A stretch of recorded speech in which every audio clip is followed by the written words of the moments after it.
You're watching Listen Loco, the #1 top esports talk show. Wait, actually, we can't say that because there's still Hotline League. So let's just say one of the top three. Okay. All right. And rolling. You're watching Listen Loco, one of the top 3 esports talk shows. Wait, crap. Oh my god, I forgot. There's the dive that Riot does, and then Beyond the Rift is ended, but it's definitely better than everything. Oh crap, there's the EU one too. I got it. All right. Alright, sure. And rolling. You're watching Listen Loco, an esports talk show. Perfect. At the end of Fnatic's run at Worlds, it was basically a Reckless or Cap situation. And Reckless is still on Fnatic and Caps is now on G2. I never heard that. Holy shit.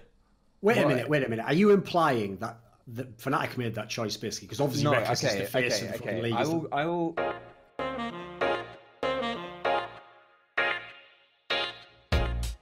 Right, this is going to be episode 36 of Listen Loco. And actually, you know what? I know it's not like New Year's or anything, but I am going to generally, I know I've promised this before, but I'm going to try. I'm going to try and actually say the phrase Listen Loco at least once every 10 episodes or something. Because at the moment, I only ever say it at the beginning. Because the problem I have, Loco, is now that I realise it, the obvious name of the show should have just been like, here's the thing, Loco. That's what I actually say, isn't it? That is my actual phrase. By the way, for everyone out there who always goes like, why does he always say the same things? How many people have you watched like 1,000 hours of them talking, you idiot? Like, everyone doesn't just use different words all the time, do they? You just don't watch them every fucking 3 days, do you? So, like, I can't just reprogram how I speak entirely. Just saying. Anyway, don't know why that triggered me there. It was almost like I was a pro player getting paid $250,000 and a fan dead to say I'm shit when I ain't in the game. God forbid that ever happens, eh? Sorry, it's not the LCS episode. I'll put that to one side. That'll be later in the week. That's not the LCS episode. So anyway, we're obviously talking about the LEC because we've got fellow Brit here. We've got Foxdrop making his return. Although technically, I guess it's not overall the return because it was like the World's show you did with us, right? Is that right? Yeah. That was a World show, yeah. That's right, yes. So whatever, it's a return to a show with me and Loco. So I think actually we've picked a great time to talk about LEC because if you saw this last week, first of all, what's been really cool about the LEC is there actually haven't been that many teams that were like really good the whole time, really bad the whole time. There's like basically like 2 teams on either end. Everyone in between has like gradually moved up or gradually moved. There's like a great set of storylines. It's not like the problem with LCS at the moment is, there's a lot of parity, but it's parity where it's like, who the fuck knows who's going to win this game? Like A will beat B, who will beat C, who might beat D. And that's like, you can't figure out what that means, you know. Whereas in the EU, I feel like we've got some really nice patterns here. So let's start off, right? We have to start because in every other show about LEC, every time you talk about G2, it's actually the most boring topic because it always goes like this. No one really knows how good they are because they just like win every lane. They have all the picks in the book, so they can't have a bad draft. Whenever they're in any mild danger, they look like they're all like a 5-man pre-made playing against people in solo queue, just smurfing and like, we've got voice comms and they don't. It looks like that in the game, right? So you can only actually know how good G2 is when they lose because you have to actually see what happens when they lose in a game, when they don't get ahead in lane. And not only did they lose, which they have done this split, this time around was very interesting because they lost not only to an underdog, but they were losing almost the whole game. This was wild. So let's talk first of all about this one, the G2 versus Splice game, Foxdrop. Give me some thoughts on this one. Man, I just don't know where to start with G2 or with Splice, honestly. But we'll touch with G2 because that's where you entered in. This team is perfect intro, as you say. They just smurf on everyone. They're winning because they're better players, which is almost kind of unheard of, I would say, in like in this era. Modern era, yeah. Yeah, exactly. Like back in the day, sure. But nowadays, when you have all these support systems and League is so try-hard with everything. I mean, mate, if it was just having good players that made you win now, Misfits, like, I'll hold you up there, Foxdrop. Actually, just having good players doesn't make you win. But yeah, I get your point. Yeah, it's true. They do look like they just bully everyone. Yeah. No, that's fine. We can get back to that one. That's cool as well. Because Misfits is a whole different can we can get onto later as well. Yeah, we'll go that, don't worry. Oof, that's a dumpster fire right there. So yeah, I think this is what's interesting about as the split develops, we're seeing more of G2 being tested like as their strength as a team, if that makes sense, rather than like 5 individuals. I think that's kind of where they're faltering a little bit right now. And that Splice game especially, it's like when I watch G2 lose, at no point do I think they're actually going to lose. because Caps is so good at keeping that team afloat that when they do all royally mess up, Caps does something and they crawl their way back into the game. Sure. And they pull these victories out of their ass. So for them to actually lose to Splice, who honestly, oh man, I was gonna say they're not even like, they are a good team now apparently, but before this week or the week before that, they were considered. They've sort of worked this off into a decent team. Yeah, exactly. It's just I try to wrap my head around it, and when I'm doing my predictions, I just whip out my dartboard and I'm just like, where's this one gonna land? Just toss it at the board and see where it's going, because I don't know, if I use my brain, it doesn't help me much because you just can't really tell. It's the same with Schalke, right? You just can't really tell the trends of the teams and what's going to happen, and it makes it really exciting to watch though. Sure. And like you say, with the storylines as well. Right, Loco, by the way, even though I flame you usually, I probably should have said this off air really, but if you haven't watched like a specific game, I you can just say it, by the way. So just I don't want to like put you on the spot in that sense. So if there's any team you haven't watched one of the games, so just talk more generally about the team. Anyway, what did you think of this game? Because it's kind of telling to me. Because so G2 overly played to topside, and they lost the initial 2v2. I forgot exactly what champions it was, but it was carry matchup topside. It was like Aurelia versus, I think maybe Renekton, I think. Was it Renekton? I think it was Aurelia. Yeah. It was Renekton. It was Renekton. Yeah. So it was Aurelia versus Renekton. They lost the initial 2v2. And then when you lose versus Renekton, it's really hard to come back and win that side of the map. And then Jankos went topside again, and they lost the 2v2 again. Yep. And then game was pretty boomed. Like, there was never a point in the game where Aurelia was going to outscale the Renekton at that point. And Renekton was always going to have an item edge and always be a pressure point. And he actually did really well in terms of being able to affect the map. And G2 really never recovered from that. And I'll be honest, that was probably the first or the second Spice game that I watched. I do remember watching one earlier in the season and being like, I'm not going to watch this team again. They were fairly irrelevant until recently, like he said. They played so solidly. Like, the way they played was really solid in terms of, we're not going to take random ass fights. We're going to fight together. It's not a style I particularly enjoy seeing, especially starting from like last year, like the LPL dominance and China taking over. And I definitely changed my mindset regarding, it's not the best to just play safe. It's better to take the fights first. It's better to take the fight to them and engage first. That's way more important than just setting up a correct fight nowadays. And yeah, like Spice is playing the old school, good macro, good Korean style. And it's working out for them. So credits to them. They played really well versus G2, and I actually love what's happening with G2. I would never wish an injury on someone, but G2 also were struggling versus Vitality, and the big storyline is Mickey X wrist injury. Should probably have lost that game as well, but we'll get into that. Yeah. Mickey X wrist injury, where now Promise Q is playing. So super unfortunate situation, but a great storyline. Like G2 is winning. Now they have a clear weakness in bot lane. Like Perks has been a good player. And we get to see how good he is. Yeah. Has been a good player, but he's been propped up a lot by Mickey X. Mickey X has been insane. Like Caps has been insane. Zonkos has been insane. There's just been way too many insane players where it was hard for Perks to really fuck shit up. Now, Perks has a pretty, let's say, average or below average support and a clear weakness that G2 has. So I think things become much, much more interesting for G2. Okay. Go on. So I just want to touch a little bit on with Promiscu there, because like I'm really interested to see how that's going to go down, because I don't know if you guys saw any of this or anything, but last split in summer split, I was casting one of his games and I went a bit too heavy on the banter side of things and ended up just casting him out basically. Upon reflection, too much. But either way, that's like. You might not expect me to say this, but you know what? Like, this is a whole topic that we're going to do, right? So, like, I'll touch on this game afterwards. So let's talk about this topic now, which is the Promiscu topic. Because what I will just say is this to set it up, right? This is a good example of why pros can have a totally different opinion to fans, and neither is wrong. That's the key point I want to make. Because if you watch the games that Promiscu played, he gave a lot of stupid deaths and he misplayed a lot and he was on bad teams and he certainly didn't make the bad teams better. And so if you were a fan who only saw what he did in the LCS games, I totally get why you flame him, why he's like he's basically in the position where I used to like always flame like Kiwi Kid in LCS. It's like, why is the guy in the league? Like, is he just the best Is he best at making the cup of tea in the fucking world or something? Like, you know, what's he doing? But I will say this. Consistently, and from many people behind the scenes, I have heard so many pro players say that actually Promiscu is like a legit player off stream. Like if you get him in practices or if you have him on solo queue, like then he actually is supposedly a good player. So what you have to ask yourself is, why does he keep getting on all these different teams? And the reason is because when you have to gamble, someone goes, well, I know if he ever made it on stage and did it, it'd be a good gamble, so I'll take that risk now. So what I wanted to set up there was, and so feel free to give your thoughts, but I don't think it's that either's right or wrong, like the fans are idiots or like the pros. No, it's like I think both are right. They're just seeing like they're like seeing a different side of something, you know. It's like one pulling the ear of the elephant, the other's feeling the trunk, and he's going, "Oh, it's a long, you know, thin thing. Oh, it's long. It's not, is it? It's like they're both different aspects." There's your I love knowledge. that analogy so much. It's funny because I was talking to someone.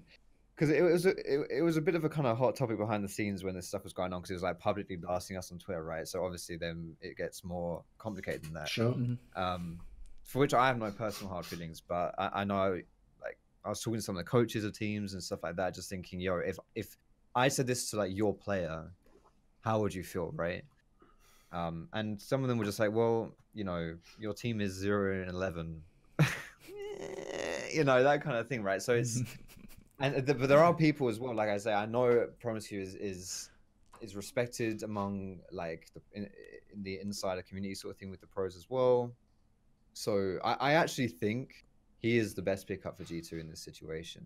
Like if you're not going to use your academy support and like make use of that whole kind of ecosystem that Riot's kind of enforcing a little bit like what Excel has been doing, if you're not going to be using that, then he is the best support really for you to pick up. And I think he will fit well into G2, and maybe I'm just selfish in saying this, but I really want to see it as well for exactly the reasons you guys were saying, that Perks was a huge storyline going into this game.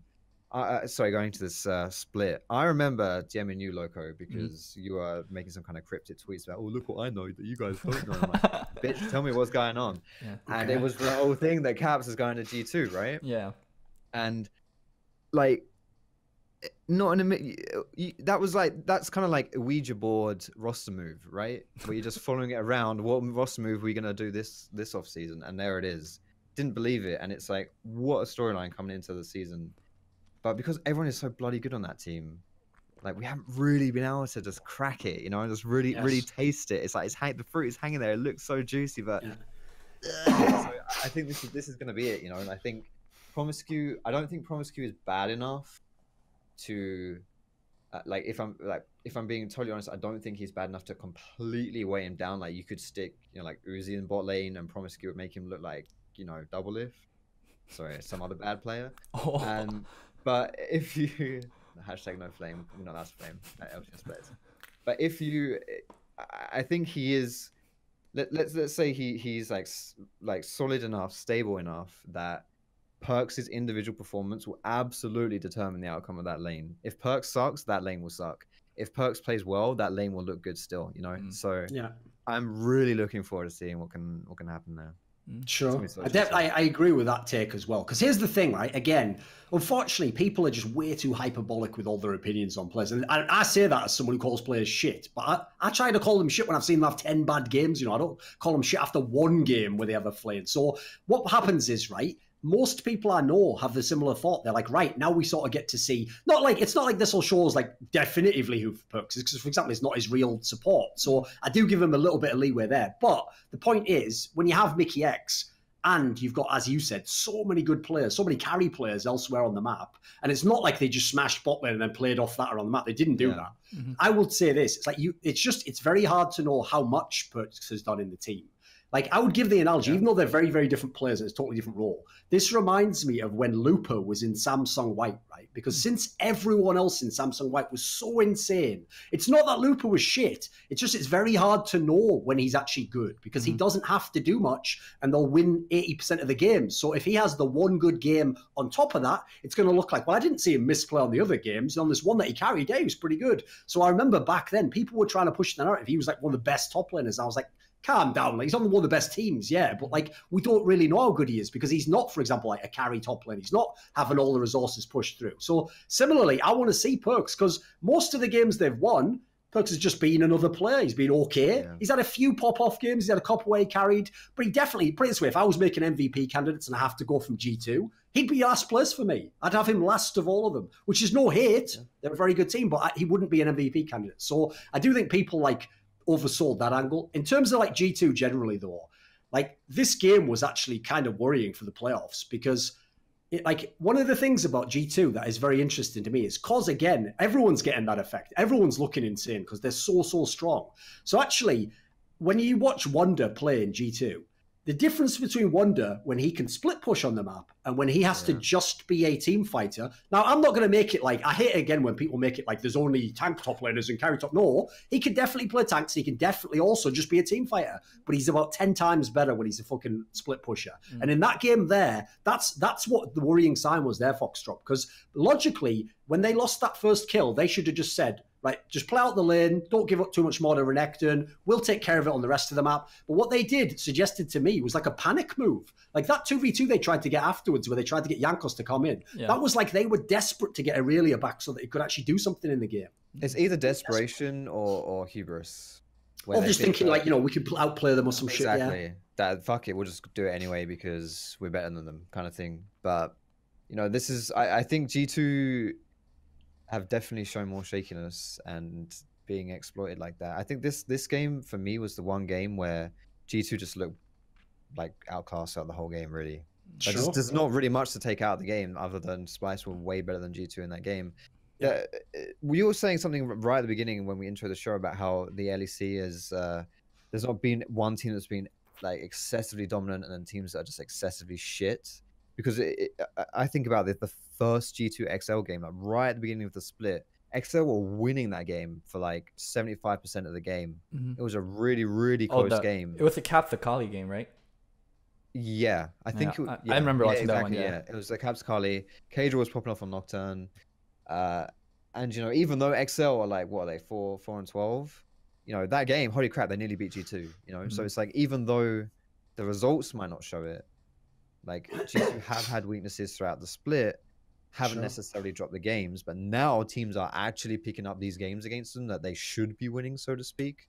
Of course, they beat Vitality, which is another one which Vitality definitely should have won as well. But if G2 had gone 0-2 in week 8, that would have been that would have been pretty big, right? So it's definitely something that G2 want to be careful of. And maybe this Promiscue acquisition will actually force them into being like, okay, guys, we can't just like half-ass this anymore, ride the wave and beat everyone because we're amazing. We actually have to shore up, like play as a team and all that kind of stuff, and maybe it will kind of get them back together, more disciplined and stuff like that, maybe. Because the thing is, right, on the Splice side of that equation, that's what was interesting to me. Because the thing is, I agree, like, I still don't think Splice is like a top team. I do think their style will be good in the playoffs, though. If you think how people play in playoff games when they're nervous, that's a great style to have. And you're right, Loco, it is like what people used to call, I mean, I know people get triggered by this because a lot of Korean teams don't play the same way, but it is like the Korean style. Like, you play around vision, you find the right team fights, you just basically, when someone makes a mistake and they walk over your wards, then you find the right team fight on that. Like, they played that really well. And the problem is, because they couldn't do any split push in G2, they just had to play into that. There's fuck all they could do. And what's mad is, I agree. I would say every single player pretty much on the G2 team is supposed to be a better player, but didn't matter in any of those team fights. They were fucking really good in this one. So it's true they have the one style, and it's not going to go too much further than that. Like, I don't think you're going to see much more from Splice. But what's cool about them is they're a really good, like, what I made this point on my EU show, but what I like in Europe at the moment is you have G2 and Origin look really good. They could win the league. Then Fnatic, we're still not sure about because they haven't yet made the playoffs, but they're looking better and better because they've won all the games. Right? Those teams are the real contenders for the title. Vitality and Splice probably aren't going to win the title. But since they have really good strengths on totally opposite ends, one super good early, one super good team fight late, they're like really good tests for the other teams. That's why I know there's only those three teams could win the LCS, because Vitality and Splice will beat everyone below them, and they probably even beat them in a series as well. So what I like is they've like mastered one aspect of the game, but if you can't beat them in that area, they're not going to give you the game, as you saw in these matches here when they G2 played both of them. In their own areas, they're fucking amazing, because if we want to transition now to the Vitality game, right, generally in analysis when I'm doing CSGO, I try not to use like loaded terms like, you know, this person should have won this game or they deserve to. And I tend to not use the term throw. All I'll say is this. Like, I am amazed. Like, if I'd have left the house like after like 19 minutes of this game or something, I would have like told you, oh, Vitality obviously there's no way they could lose this game. Like, what could they possibly do to lose? Mm-hmm. That was like a game that, like, I'll give credit to G2. They did some nice plays late in the game, but they had no business even being allowed to have a chance to win that game. That game was over. Mm-hmm. Well, so Absolutely. That game's one of the examples of teams need to slow down sometimes. When you get 3 outer turrets really quickly, and then you're playing for inner turrets, it's really easy to get flanked, and you actually need to slow the game down till 20 minutes. If I remember correctly, that was the game where Vitality got flanked by G2 because they were playing up on second turret, and that's where a lot of the bad plays came about.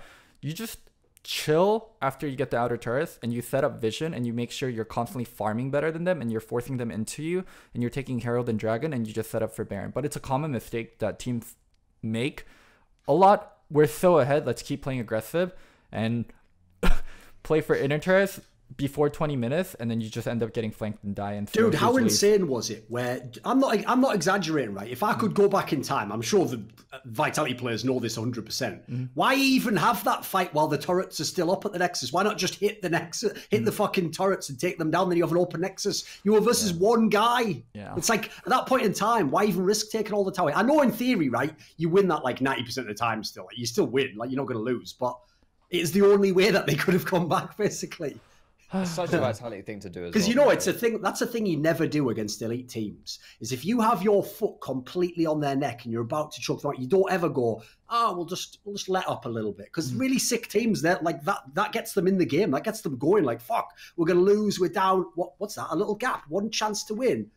Great. And then they go fucking ham like they did in this game. Because obviously G2s can team fight like motherfuckers if you give them a chance. Mm-hmm. Absolutely. I think seeing Vitality lose in this way is just such a Vitality way to lose the game. It just shows their flaws as well, though. That's the problem, isn't it? Mm-hmm. Oh, look, Loco, mate. This is my alarm to say that Listen Loco is about to start in 15 minutes at 11:45 because we are 8 hours behind you. Yeah. Because that's what you told me. Loco's actually sort of a Vitality kind of a host, you know. He's just all about the early game. He's just doing stupid-ass shit, really proactive early, you know. Obviously, he didn't know. Yeah. Be more like your best friend Doublelift. Play for the late game. Play safe, Loco. Just look up the numbers, do the damage, you know.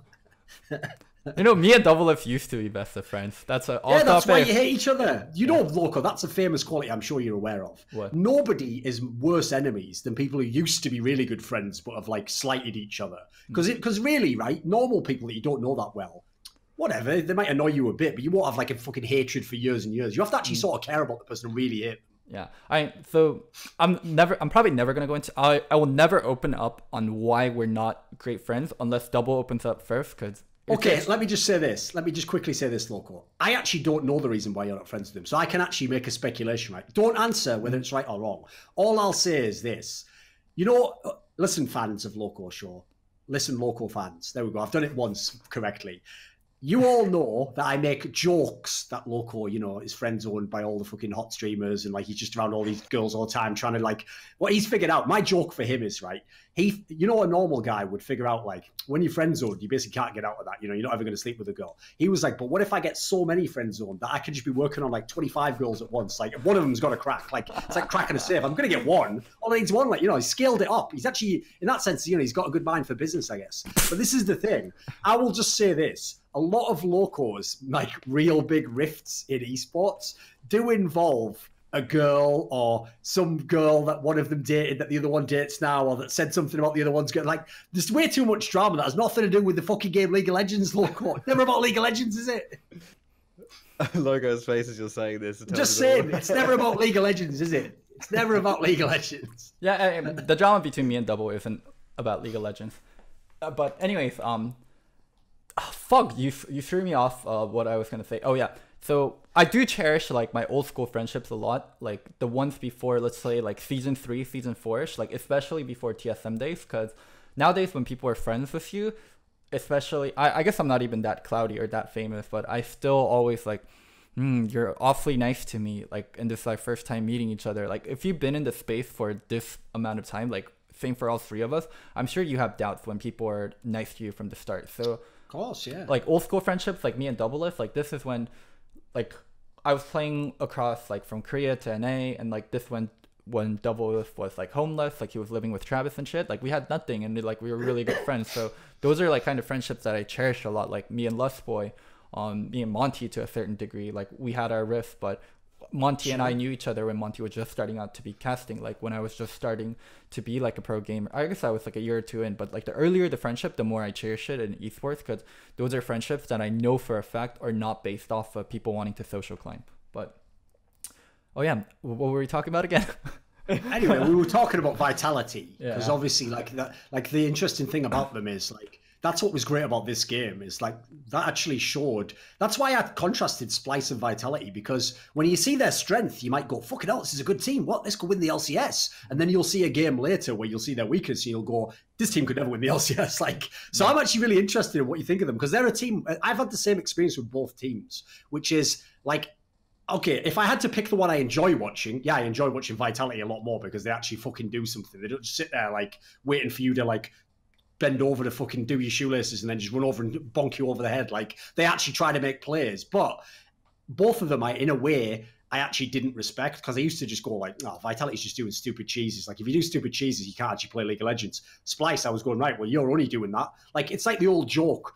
So here's an interesting detail, Loco, right? Mm-hmm. You know, when everyone talks about the old CLG lineup with Froggen and Snoopy and that, Yeah, like CLG, everyone yeah. tells the story now, like, oh, they're geniuses. They figured out that if you just like stay together and you scale and you farm correctly, like you can always come in the game later. Like what's great is Snoopy even used to tell me privately, like, dude, that's not even what we're doing. Like, we want to win the game at like 20 minutes as well, but we just couldn't in some of these games, you know. Like, that was the only way we could win some of those matches, so we just had to do it. Like, we didn't have a choice go to like 50 minutes in a game. So that is the real reason. Like, don't go out there and go, like, even though we said Splice is playing Korean style, the Koreans were doing that consciously.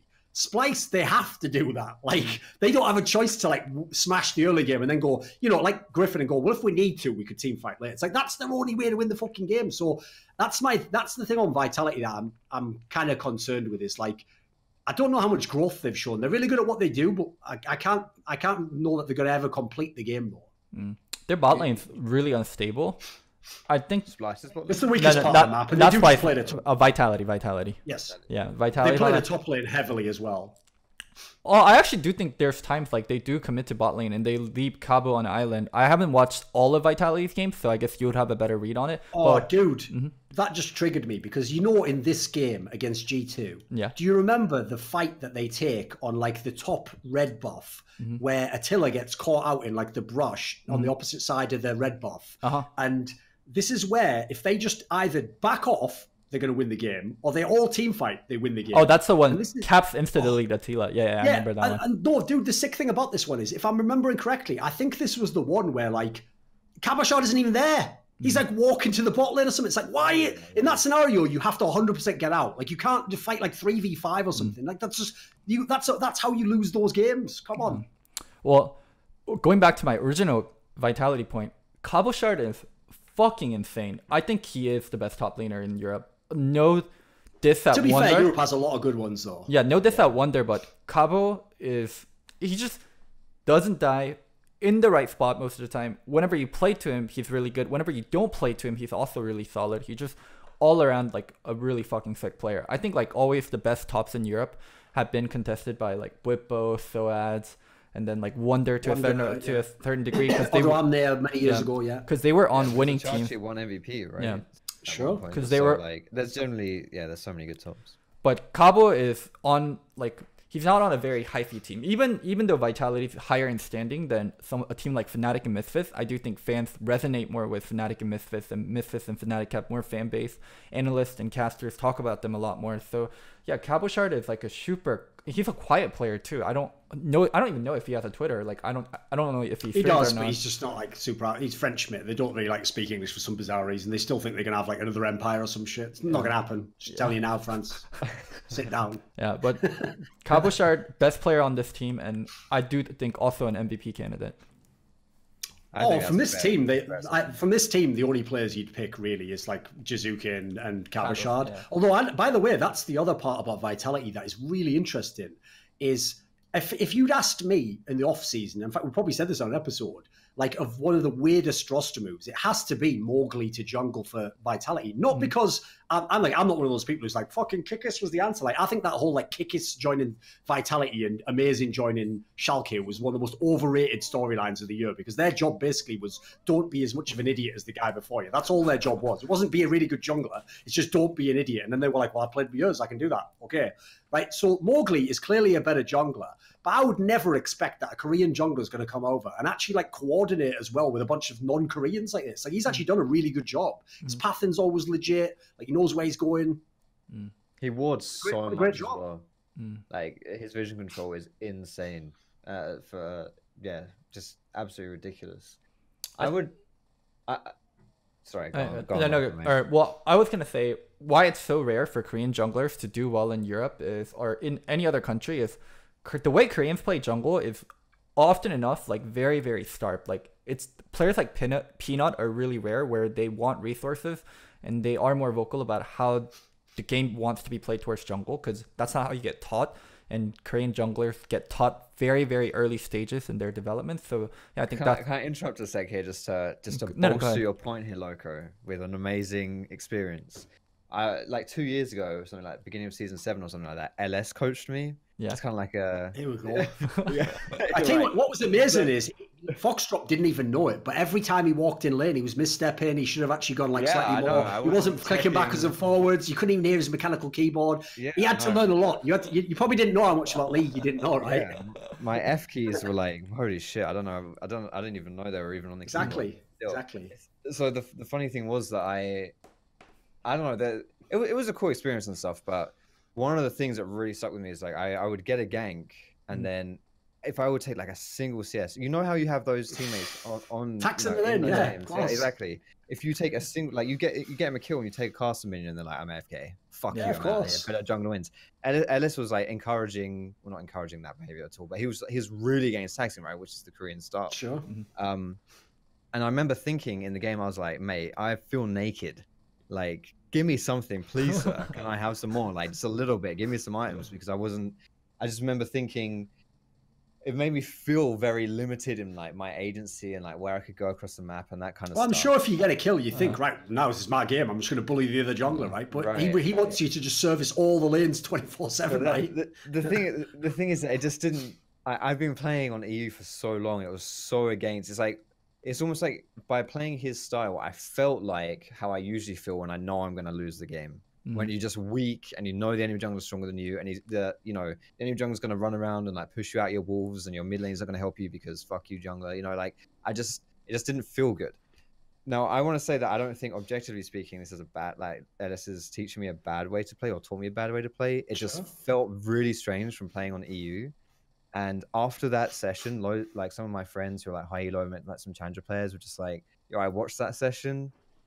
If you want some coaching, hit me up, sort of thing, because like it's like philosophically speaking, I completely disagree with like that whole different style, which is really weird to think, if that makes sense. Like, well, no, you can be like at the top of two regions, but it's so like disconnected as far as like philosophy and mindsets go. Yeah, I mean, speaking a little on that, it's because what LS is trying to tell you to do is how to play the best if all your teammates are best, but your friends and your challenge. The optimal game LS is teaching you. Yeah. And but I agree. You have idiots on your team, and you need to carry those idiots. And to carry the idiots, you need more gold on yourself, so you have more impact on the game. Instead of making the game best for everyone, you just want to make the game best for yourself. So if you're never going to play competitive, which I imagine you won't, it's better to play where you... Whoa. What are you chatting, mate? Crushing. Mate, he's over here still holding on to the dream of like, I could get challenger one day. It's like, he's already just cancelling everyone else's dreams, of course. Reasonable. I was Masters 200 point last season, but you don't care about that, Thorin. Anyway, like... We don't care about your Masters bit. Okay. Anyway, LS is wrong if you want to climb. If you want to climb, you can't play that way, especially in Europe and North America. If you play like that in Europe and North America, you won't climb. And also, another reason why, like, a lot of LS's coaching, I was doing even before, like, the F keys and, like, pressing a lot. LS comes from StarCraft background, and that's why you do it in StarCraft. And it's you don't need to press that much in League of Legends. It does help to like press around a It's lot. just more situational than StarCraft for sure. And like keeping your APM up, but there's definitely top tier players that play with very low APM, and there's top tier players that play with very high APM. Like infamously, Score, when he was one of the best players in the world, he has extremely low APM, and Blank is someone with one of the highest APMs. Like yeah, if he's you actually a very skilled player. People don't know. They think Yeah. it's a meme. Yeah, but Blank is like, I mean, he has like a Worlds and he has a World Finals appearance, but he's not like a single carry. Like you can be on either skill. Like APM helps, but it's not necessary. And another thing, like the F keys, why LS is so set on F keys in StarCraft, you can do, I think, Shift F1 or Control F1, and then you'll lock your screen to a certain part of the map. So whenever you press F1, your screen will always go there. So it's a very StarCraft mechanic where you make your natural F2, you make your main base F1, you make your third F3, you make middle of the map Basically, how you F4. macro. Yeah, and then you can look around the map by pressing buttons and it'll shift. So Ellis is just taking what he knows in StarCraft and putting it over. Like I used to do that when I shifted over from StarCraft to League of Legends, or when I still played a lot of StarCraft 1. Like that's why like some of LS's teachings are like way out there and way different from what most people seen or what most people experience. And anyways, let's go back to you. Well, what topic were we on? No, he's already told the story. The story was when he went there that they, you know, the style of jungling was like it was related to Mowgli, right? Yeah, Vitality and like Mowgli fitting in well. Yeah, I was really surprised too, because I don't think Korean junglers really vibe with Vitality style, but it seems like Mowgli had a tendency to be more aggressive and to be more proactive anyways and support the lanes. So it was a really perfect mashup. Exactly. I think it's funny you say you're not a believer in the kickers effect, because I am a believer in the kickers effect. No. Here's the thing: I am, but I just don't believe he's a top jungler. The two things can be true at the same time. What kind of tier list are you thinking? Like at 1 to 10, where do you slot him in? If we made a tier list now, our kickers wouldn't be in the top 5. Wouldn't be in the top half. Well, let's say like in general, base of last season as well, because I know he's on Rogue now, so it's kind of. Like... no, that's the thing. I would put him outside. Here's the thing: if you don't have an elite jungler, and especially if you have a team that needs to make shit happen, then he's a good gamble. Like that's where he's a good piece to put in. But like in this particular scenario, I wouldn't have known that Mowgli would be an upgrade because I thought the comms might ruin it. But he clearly has been. Like he's a much better player for this team. So yeah, why do you believe in it then? Come on, give me your thoughts. So, Kikis was one of the players that I was really interested to watch going into this split and last split, because he plays very, very aggressively. Like so the way that Kikis plays, and this was a huge contrast to Gilius, and I know you're saying before, as far as your replacement goes, just don't be as shit as the last guy, so fair enough. But as far as Gilius was going, is that he put a lot of his attention into putting jungle proximity, pressures on lanes, that kind of thing. His stats for those were pretty high. Kikis was way more just like bombing it down the enemy jungle, seeing what he could do to the enemy jungle. There's one game specifically where I think Fnatic were like absolute smurfer dogs last summer split. Yes. And there's one game where Vitality just shat all over them, and it was like around the start of when Vitality were having that resurgence where they're actually starting to became like a playoff team, right? Because halfway into the summer split, like Vitality was not a playoff team. Yes. Right. And it's the exact same roster as this roster, except the junglers have swapped. So Kikis came in, he picked Trundle, Broxer was playing Nocturne, Vitality Fnatic, and genuinely Vitality just shat all over Fnatic, and it was because Kikis was just giving it to Broxer constantly, just invading him all the time, shutting down Broxer. And turns out when Vitality's laners have more room to breathe and have the freedom to do what they want to do, Jizuke is an incredible player.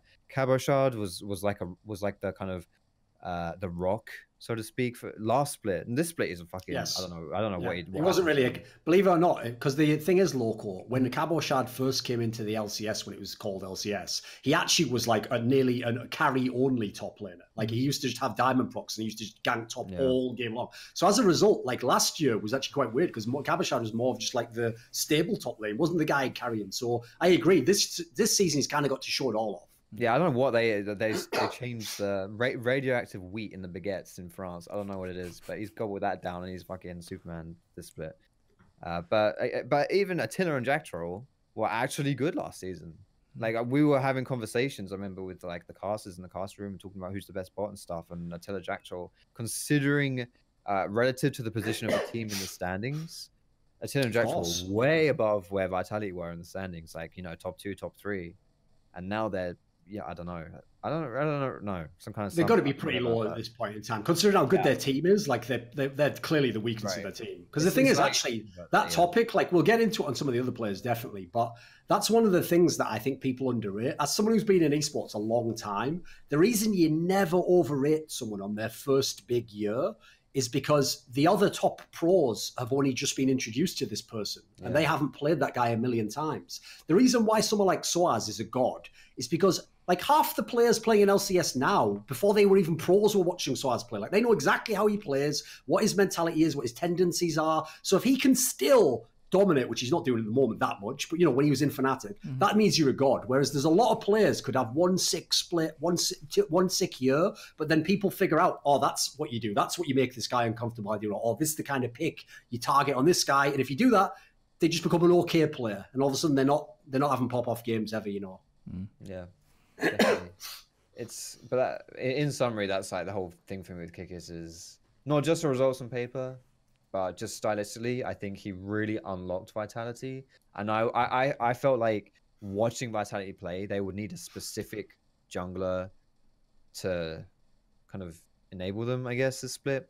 Sure. And I wasn't convinced the Korean jungler would be that kind of thing, because I was thinking it would be more of like that controlled sort of.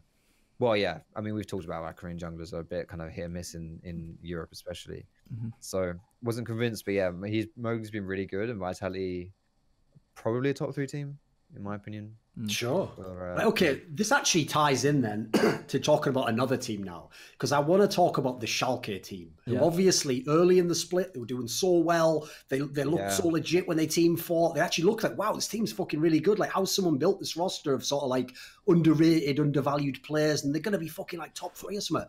They have hemorrhaged so many games recently. And if you watch it, I'm sorry, I actually like the guy. I'm a fan of him. But Memento is one of the reasons they are fucking losing these games. Like that guy went again. This might be an example of what I was talking about. Like when he was on bad teams, it's really tough when someone's on a bad team and they look really good to actually know if they're really good. Because what happens is when they do well and then the team loses, you go, well, nothing he could do. He's being held back. It reminds me of when Lera was on the bad Envious. It's like you think, oh, if you just gave him a good team, he'd fucking dominate. Well, what you sometimes find is you give him the good players and like they might be able to do a bit more, but it's like actually they had a cap. Like they don't do much more than that. So yeah, I'll give it to you. Memento in most games, really good in the first early portion.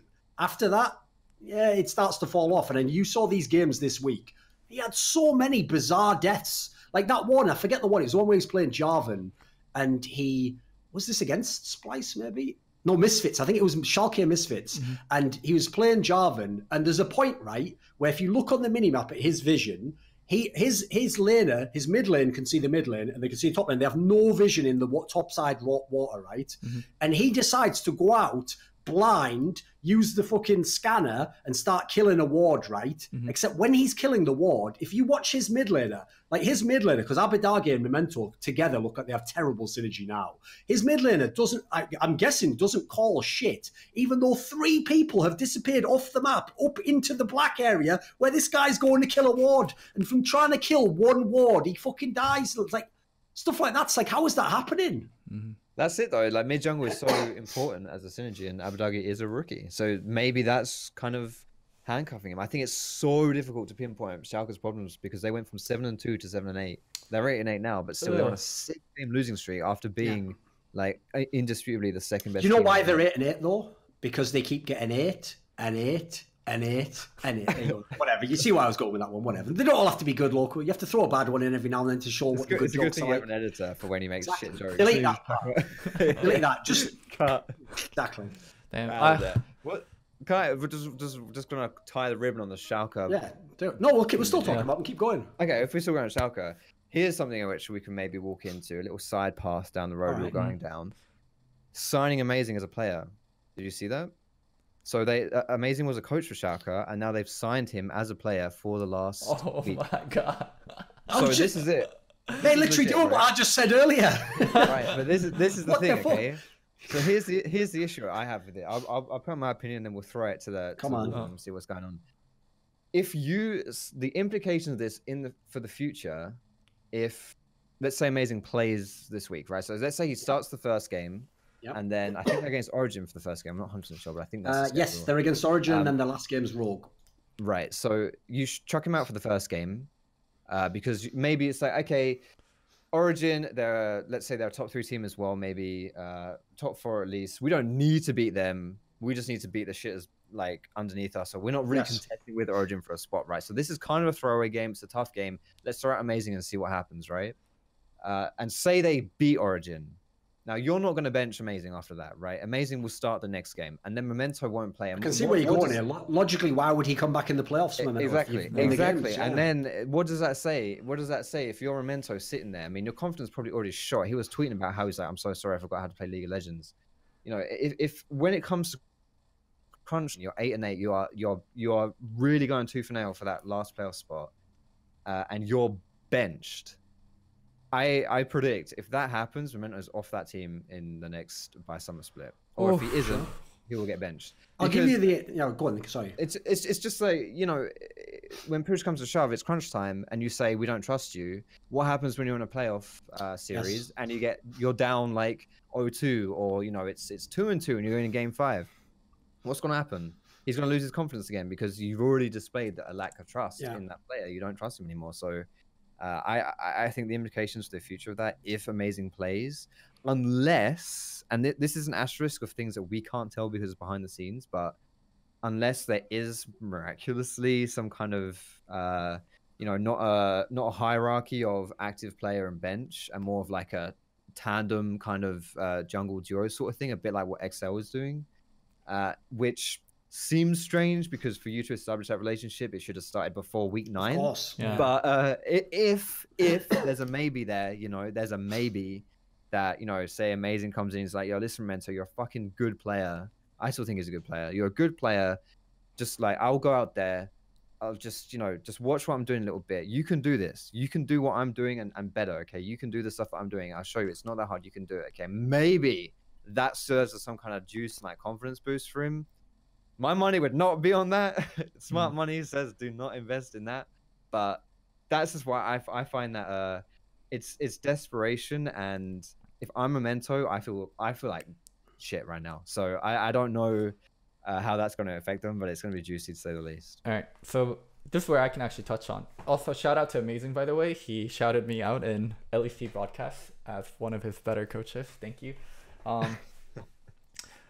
Amazing loves to play, and Amazing loves the game, and Amazing loves being a player. So no doubt if he gets a chance to play and he can actually be good, I do think he'll play. I do think he'll actively play for himself playing if the situations are right for it. He's not gonna like push Memento away, but if management says, hey, we really think you should play, Amazing wouldn't turn it down.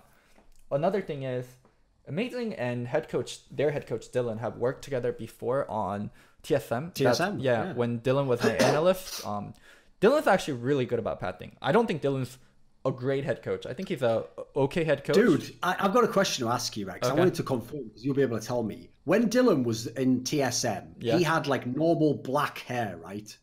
He had some white. He had some whites. You know that. Well, that's what I wanted to ask if he had it back then, because I saw him on camera doing an interview this week, and I was like, "Holy shit, those Immortals and fucking Fnatic playoff losses!" Like, like when Obama was only in office for 8 years, but afterwards he was like fully grey because it was like, you know, like 2 hours a night sleep. Like, fucking hell, like that's what this guy looks like. He looks like he's just drained his soul all those losses in the playoffs. Yeah, Dylan went from TSM analyst to Immortals head coach and having a great split on Immortals, and then getting clapped, and then going to Envious, and then getting clapped, and then now he's head coach back on Schalke, and he was assistant coach on Fnatic, and even though they had a great run on Fnatic, he was a head coach on Fnatic at one point in time. Yeah, he was head coach, and then he got pushed off. Like, they chose Youngbuck over him.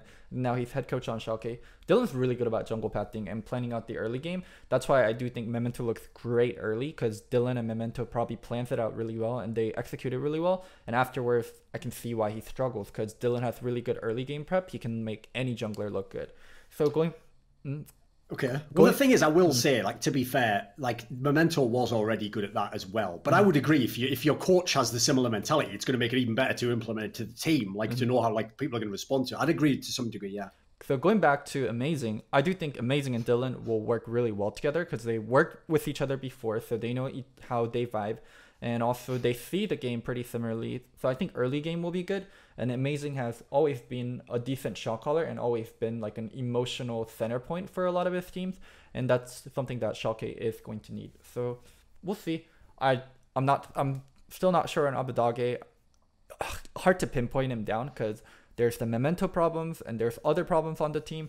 So really not sure how good this guy is. I will say, by the way, like to Foxdrop's point there, maybe I overstated it to some degree there, because clearly I think memento has been a problem. But I will agree, part of the issue for me is like, they're the two biggest problems, is Abadage and memento. And so the problem there becomes like, well, since those roles literally interact, it's hard to know who's doing what there. Like, it's very easy, obviously, for a jungler to get blamed. Like, maybe in that scenario, Abadage didn't call shit. Like I said, maybe he was the one who fucked it up. And so Memento looks like an idiot because he's clearing a wall, but he thinks, well, it's fine, you know. So, to be fair, it's always hard to, like, separate when you're really intrinsically tied like that. Mm-hmm. The thing is, though, like, I don't entirely hate the move of bringing Amazing in, because obviously what Amazing does bring is he is a veteran and he has played in many top teams with many different players. But I will say this, like, when you say he's a good player, I guess it depends how broad you make the term good, because I actually do think he is a fairly limited jungler, because, like, it's not a meme. This guy never has a wide champion pool. He only ever has a couple of champions that if you give him, he can be really good on. It's never super wide. Considering, funnily enough, he used to have a rep back in the day as, like, sick mechanics. Mate, those never made it back to Europe. Those died on the fucking plane ride back to the Atlantic. Like, if you haven't watched him in the LEC, LCS, what it was called, for the last few years, He now is the guy where it's like, oh, he's a brain jungler. He's not a fucking mechanical jungler at all, mate. He's not going to take over the game. So I don't think they need a mechanical jungler. I think they need a brain jungler. When you consider how good their team fighting was, I would agree. Like, if anything, it almost works. You don't need to do what Memento did what better. You just need to do what Memento didn't do.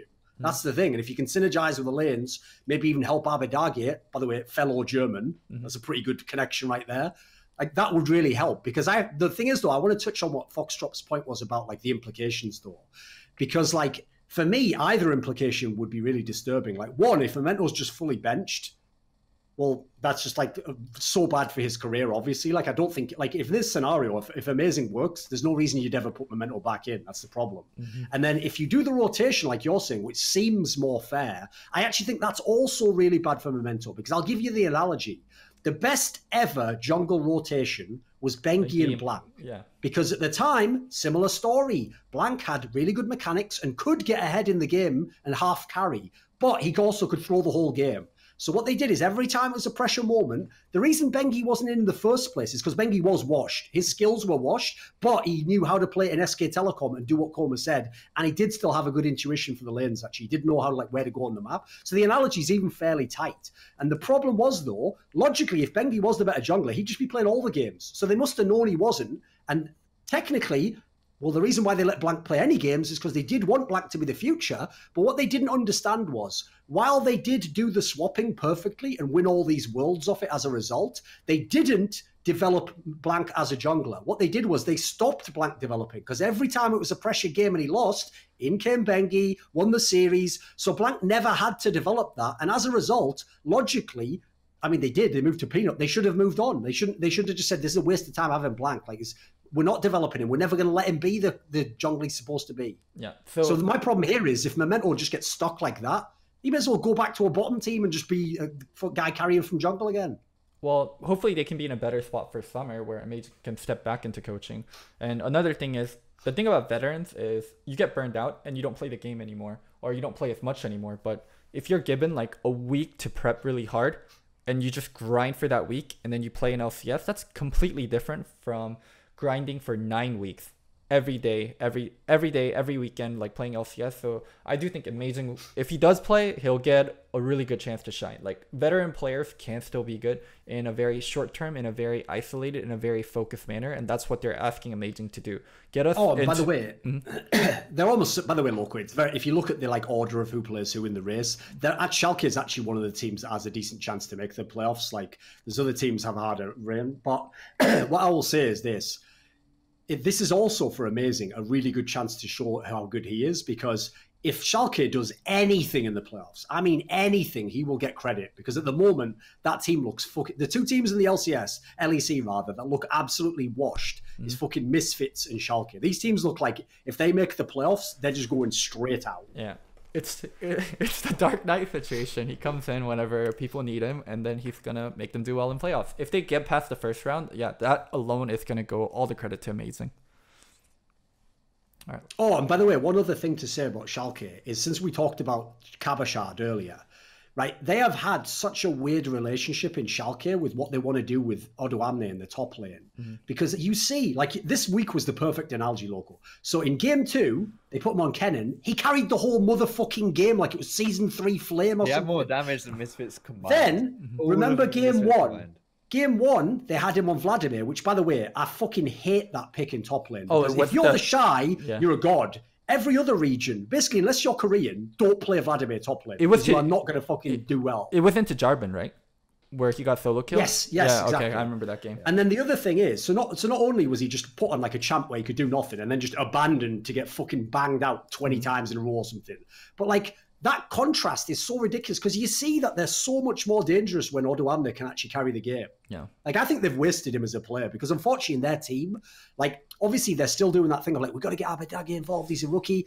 But in theory, your best players are Upset and fucking and Odoamne. They should be the best players on this team for my money. Yeah, I'm watching him play Vlad into Jarvan was funny, because earlier on you can beat the Jarvan because you can build up wave, but generally you're a weak early game champion as Vladimir until you get your double cooldown items and until you get your levels in your queue. And he was just playing so aggressive early, and he took the fight versus Jarvan at the early level, and then he got solo killed, and then he got killed again, and then Vlad was kind of out of the game. It was God. It's troubling because that was against Expect as well, and Expect, honestly, as far as relative to his team, being on XL, which is like one of the bottom feeders, I think Expect is actually really good, but I don't think he's a top tier top still. And you get bodied that hard by, you know, you would hope that if you're getting bodied like that, it's by like Wonder or something like that. Wasn't it versus Bwipo? If I remember, if it was the Fnatic versus. Wait, No, Schalke didn't play Fnatic this week. Schalke played, I think Schalke played Misfits and XL. Bwipo bodied someone. I remember that. Bwipo bodied Thoaz. Yeah, Aatrox Renekton was. Yeah. Fuck. Because I do remember Odoamne playing Vlad versus Bwipo Jarvan and also getting wrecked. I might have my weeks wrong. That might be in a past week, though. It's not this week. Okay, never mind. Right. I thought I was going crazy. But yeah, basically, just that's like. I don't know. Odoamne is, but to be honest, I think this is kind of why Schalke and Splice just like the old switcheroo in their top laners, right? Vizzy from Schalke over and Odoamne over from Splice as well. Yeah, it's just stylistically, they give you like they have a slice of cake, and it's coming. Here comes the aeroplane, and it gets to your senses where you can smell it, and you start salivating, and then they fucking drop it on the floor, and it's like they're looking for the top laner who just dives right in, you know, and gets that. You get that cake. You get that slice right up your gob. But neither team can really find it, and it's like it feels like they're just playing Lotto, where you know, this didn't really where Foxdrop's going like fully fucking. I don't know if he's doing. I'm turning to you. He's going fully fucking British, going, "Oh, Core Blimey, mate, you get the fucking right in your gob." Pow, right in the kiss. Like it's like he's hackneying it up or something. This chicken comes flying through the air. Right down your gullet. It's just what it feels like, you know, like they're not fully satisfied with what they had in the top lane, either of the teams. So they're just like, fuck it, we'll go with someone else. Well, by the way, speaking of frustration, just put yourself for a moment in Upset's position in that game against XL. You're playing Kaiser and you have 7 kills, right? Yeah. Guys, could you all just play like human beings so I can carry this entire motherfucking game? Oh, what's that? You can't, and I'm never going to get a chance to. Well, no problem there. That's like, I'll give you the, well, this is a Thorin analogy, no cake involved. That's like the hottest girl in the world. Oh, she's like, she starts dancing with you in the club. You think, fucking hell, this is sick. You know, she's like, should we go back to your place or mine? Right? Before you can even get there, it's so crazy, you know, like she's making out with you in the alley, in the car. She's like touching your dick, everything. You go, oh, this is going to be fucking amazing. Oh, and then last second, right, when you're really excited, she just slams the fucking door in your face. You go, what the fuck? What the fuck? What the... That's like what upsets experience was like there. He was just getting cock teased the whole game long. He's like, oh my God, this is going to be so good, so good. And then it's like, to be fair, the only way I enjoyed it is I do also hate when you play against a Kaiser that's fed like that. So it was satisfying seeing a Kaiser just like get fucked completely. Like, get out of this game, you broken ass champion. I think that was the first time I've seen someone get a pentakill that early. And then I'm pretty sure for literally the entire rest of the game, she didn't get another kill. She got to that 7 kill from a penta in like 10 minutes, and then fuck it, left the game on 7 kills as well. I think Quickshot said that was the only time this split in LEC where someone got a pentakill and didn't win the game. There you go. And in that fashion as well. I mean, mate, if you go and look at LPL or you go and watch LCK, if you let a fucking good Kaiser like fucking Viper or Uzi, if they just get 2 kills, you feel like the game's over. It's like, fuck, what are we going to do now, later? This guy had 7 kills. 7 against one of the worst teams in the league. Wow, okay, so chat's correcting me. It's not even this split in LEC history in Europe history for someone to get a pentakill and not win the game. Damn. Wow. Also, speaking a little bit about Schalke, so Upset and I talked very, very early, like in this season, about him coming on to Listen Loco, and then timing didn't work out in the first few weeks because we had other guests. And now he's losing every fucking game. Yeah. So he's not coming on, is he? And then whenever I asked him in like the recent weeks, he's like, I'll come on next week. We'll have our thing figured out, and then we'll go 2-0, and I'll come on next week. And it's been like that for the last 4 weeks, where we're like, next week? Yeah, next week, once we win. Let's go to Misfit. So earlier on, we talked... The other team that's fucking tanking the entire LEC. Earlier on, we talked about Splice and them playing Renekton and Renekton getting ahead on the Irelia and just taking over the game the whole time. This was the exact reverse where I've got to tell you something. Yeah. Like I consider this. Here's the thing. I don't claim to know everything about League of Legends. I mainly know like scene history and I can tell you all the storylines, etc. Right? But certain players that are my favorites, I do watch them quite religiously. And I can tell you this, right? That you know the famous narrative about Soaz is, I mean, actually, I guess it's kind of changed now, but it used to be that he's the guy who can play anything. Like he can just play something that's not meta. He can play something that he plays as a one-off. He can play something that he's only played once in LCS and be good on it, right? He hasn't had to do that much the last few years because actually it was the opposite. Like if you just put him on Narv and Jar or these, then he would carry off those, right? Well, one of the interesting details people might not know about Soaz is he has never liked Renekton. Even when Renekton was fucking OP in like season 4, this is the guy where I had like a moment on fucking where we had him on some of the insight and he was like, what is this Renekton? This is fucking shit. It's like, that's what he's like. The problem with Soaz is this. It's weird. Considering he can play all these champions, he's so experienced. If he doesn't like a champion, he will almost int the game on it. Like he's the one where like a Korean could never coach this guy, by the way, because you know when the Korean coach comes behind you with a clipboard, like for this game I'm going to need you to play Renekton. That's when he's just like, and then he just fucking tosses the whole game in the bin. Like, why have you done that? The champion's good. You're fucking bad at it. Well, he played Renekton and. I think overall Misfits as a team played wrongly. I think he's just salty because there's that famous meme where the Renekton was on stage at IEM and he was like, I am French. I think he just doesn't want to get associated with that too much. You know, I think that's in his psyche somewhere deep. Exactly. Classic reference. Yeah, but that is a good one. It was so directly opposite of what Splice did with Renekton, where they get the Renekton ahead and they let Renekton, bully the other top laner. Soaz dies 1v1. They don't play towards the Renekton. The opposite team keeps diving the Renekton instead. And it's like, this is not how you play Renekton. Like, I didn't even know Soaz disliked Renekton, but even without knowing that, like... He just hasn't played... Like, mate, think about how long Soaz has played. I looked it up the other day. I think he's played Renekton 9 times his entire career. Damn. He's been playing for season 1! This guy, literally, like, all you need to know is this guy would rather play, like, fucking Karma top lane than, like, Renekton in an LCS match. Like, that's all you need to know. It's so strange. It feels like such a Soaz champion, you know? Like it should be. Right. It feels like it would be. You can escape with the miracle escapes. You can fucking take over the game. If you don't take over the game, you can still just pull tanky and do... Yeah, you'd think it'd be great for him, which I'm sure is what the coach thought, right until the game began. Thought past 10. What is going on with Misfits? I don't even know what to say. I will say though, Loco, considering we started off by just flaming Soaz, I will say, of all the players in Misfits, Soaz is still one of the best players on that team. Like, aside from this week, he hasn't had that many where he had a really bad game. It's just that their team can't follow up. That's not a compliment. That's like No, it's not. Their team's been... Like, I wouldn't say they're bad because individually they're clearly not bad players, but as a team they are bad. Like, that's like going to Walmart and saying I'm the prettiest person in this Walmart. Like, I'm the most sane person in this Walmart. It's not a compliment. Like, these are like, yeah. I'm just saying it though because since people like Soaz, the problem is Soaz is a player where because he's known to complain a lot, that pisses people off. So if he ever does badly, people want to just get in on him and be like, "See, shut the fuck up complaining. You're part of the problem," you know. So like, unfortunately, he's always primed for that sort of shit, you know. So that's why it's funny exactly how you just said, Thorin, that individually these guys are so good. Like, I know the LEC's kind of got those like memes going on with like buzzwords like super team and all that shit, but legit, it should have been a super team, of course. It's a super team, right? Yeah, it really is. And I just don't get it. I really don't understand. And it's not even like individually they've all played badly. Like, what's weird is like, just as a laner, Loco's favorite category of fucking mid laner, except if his name begins with F.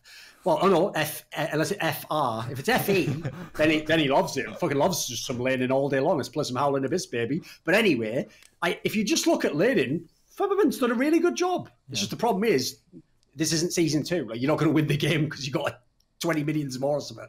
Yeah, that's like Gorilla was probably the biggest pickup of the offseason as well. Like, import, I should say. Yeah. I know, like, Mowgli, in hindsight, obviously, was like probably the most. Gorilla with that's a blockbuster sign. Gorilla was the bigger move. Where Mowgli Like, might have been a better Loco. pickup, Gorilla was the bigger move. Since you know the behind the scenes stuff, were there like LPL teams coming in big for Gorilla? I would assume there must have been, right? There were Korean teams and there were LPL teams and there were even LCS teams somewhat interested. But yeah, I mean, Misfits looked the best thing for Gorilla to join, and this team failing is something that no one could have guessed.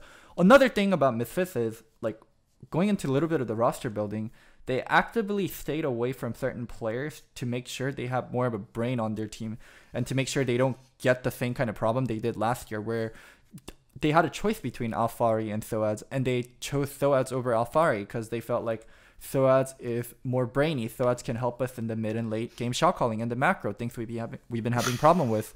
Like, Alfari is a great laner, maybe even better than before Soaz. I forget it, right? Yeah. I just thought of one of the most unreasonable jokes I think I've ever thought of, right? Which is this: the problem is, you're right, Loco. If you watch from the outside, people are going to think the problem with this team is no shot calling. Because when you watch them in the game, like no direction, they're very poor at following up on stuff. Don't even know how to engage on fucking enemies. So you're going to think not enough shot callers. No, that's the problem. Obviously, you know the classic problem is too many cooks. Yeah. Because if you've got too many cooks, they're all saying, well, I want to make this dish and I want to add this ingredient. No, the problem they have is too many cocks with a U. Because what they do is they just stand by and watch all their friends get fucked.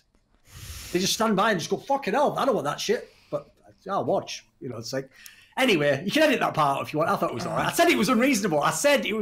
Why did you expect it to be good? You know when people in your accent, that's what I heard the first time. Yeah, exactly. You said too many cooks. I tried to sort of like cooks anyway. I was like, Thorin, I respect that. It doesn't work that way. It's like when you say, no offense, but blah blah blah. I'm not a racist, but blah blah blah. You can't say stuff before and be like.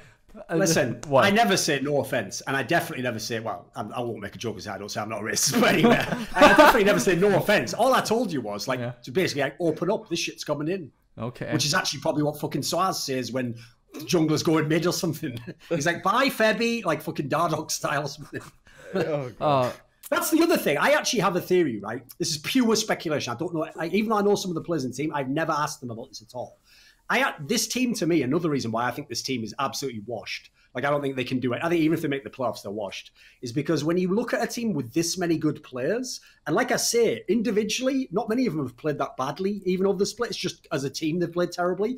I think that what happens as well in a team like that is you get a mentality where no one is going to sacrifice for anyone else. It's like when you're in a scenario where you're losing and you're like, right, well, I'm going to try and at least look decent. Like, I'm not going to fucking be the one who loses the game here by doing that, or he looks good and I'm shit, you know, like they don't trust each other. They don't have any cohesion in that way. Pure speculation. I don't actually know, obviously. It's strange because especially with Maxwell, I never really pegged him as like a selfish style jungler. There are some junglers who you look at and they're like very resource intensive, and a lot of people have pegged him this season though. Yeah, yes. Keep the theme going, man. The community has definitely done their fair share of that as well. Exactly. But it is like, this has to be one of the great mysteries for me, at least. By the way, I'll just say this is one of the episodes where I just realized that Loco was sort of like, you know, I'm getting really hard. It's getting hard to get sponsors for this show because of some of the things you say. It's like I am having a flashback as I say some of that stuff. Like, can't see why that would be Loco. It seems fine to me. If you ask, just like The Dive. What do you mean? Dude, it's just a fucking cool entertainment podcast. It wasn't enough Can you that imagine if they brought me on The Dive or something, it'd be just banned immediately, wouldn't it? they wouldn't bring you on first of all. Well, we'll see about that. Okay. All I'll do is this. I'm going to throw something out there. It's got nothing to do with... I won't tell you what it's got to do with it, but at some point this year, you will see me potentially on a League of Legends broadcast. On a Riot? It'll be big boy shit. I'm not going to tell you any more because I'm not going to give any hints, but I'm just going to tell you it'll be big boy shit. Okay, on a Riot That's all you need broadcast? to know. Okay. Well, It'll be big boy shit. I always wanted to say this to you, Thorin. Like, for you and Monty, I mean, we are doing a small project together that's not announced yet, but hopefully will be announced soon. I always felt like you and Monty get lazy about like doing stuff. Not lazy as in like you guys don't put out content. You guys never edit your content. You never have thumbnails for your content. You never put your shit on Spotify. Sure. You never saw sponsors. We're old men. Yeah, we're not like all you fucking youth with the Instagram and shit. Oh, I mean, it's just putting on fucking thumbnails, dude. Like you literally don't have thumbnails for your videos. It's fucking it's 2019 and you don't have thumbnails for your videos. But yeah, I mean, I'm helping you guys with that stuff. But like, you guys could do like so much bigger and better, and like you're often just in your home like making content. Like the Machine Guy and the Frankie Girl were on LEC broadcasts, and I was like, what the fuck, why can't Thorin be on it? And I'm like, oh, it's Thorin, that's why he can't be on. Like, listen mate, you know what, I might do just as a personal favor to you, yeah, at the end of this year, privately ask me how much I made, and I'll actually tell you. And when you find out, by the way, you will never again ever question any decision I make.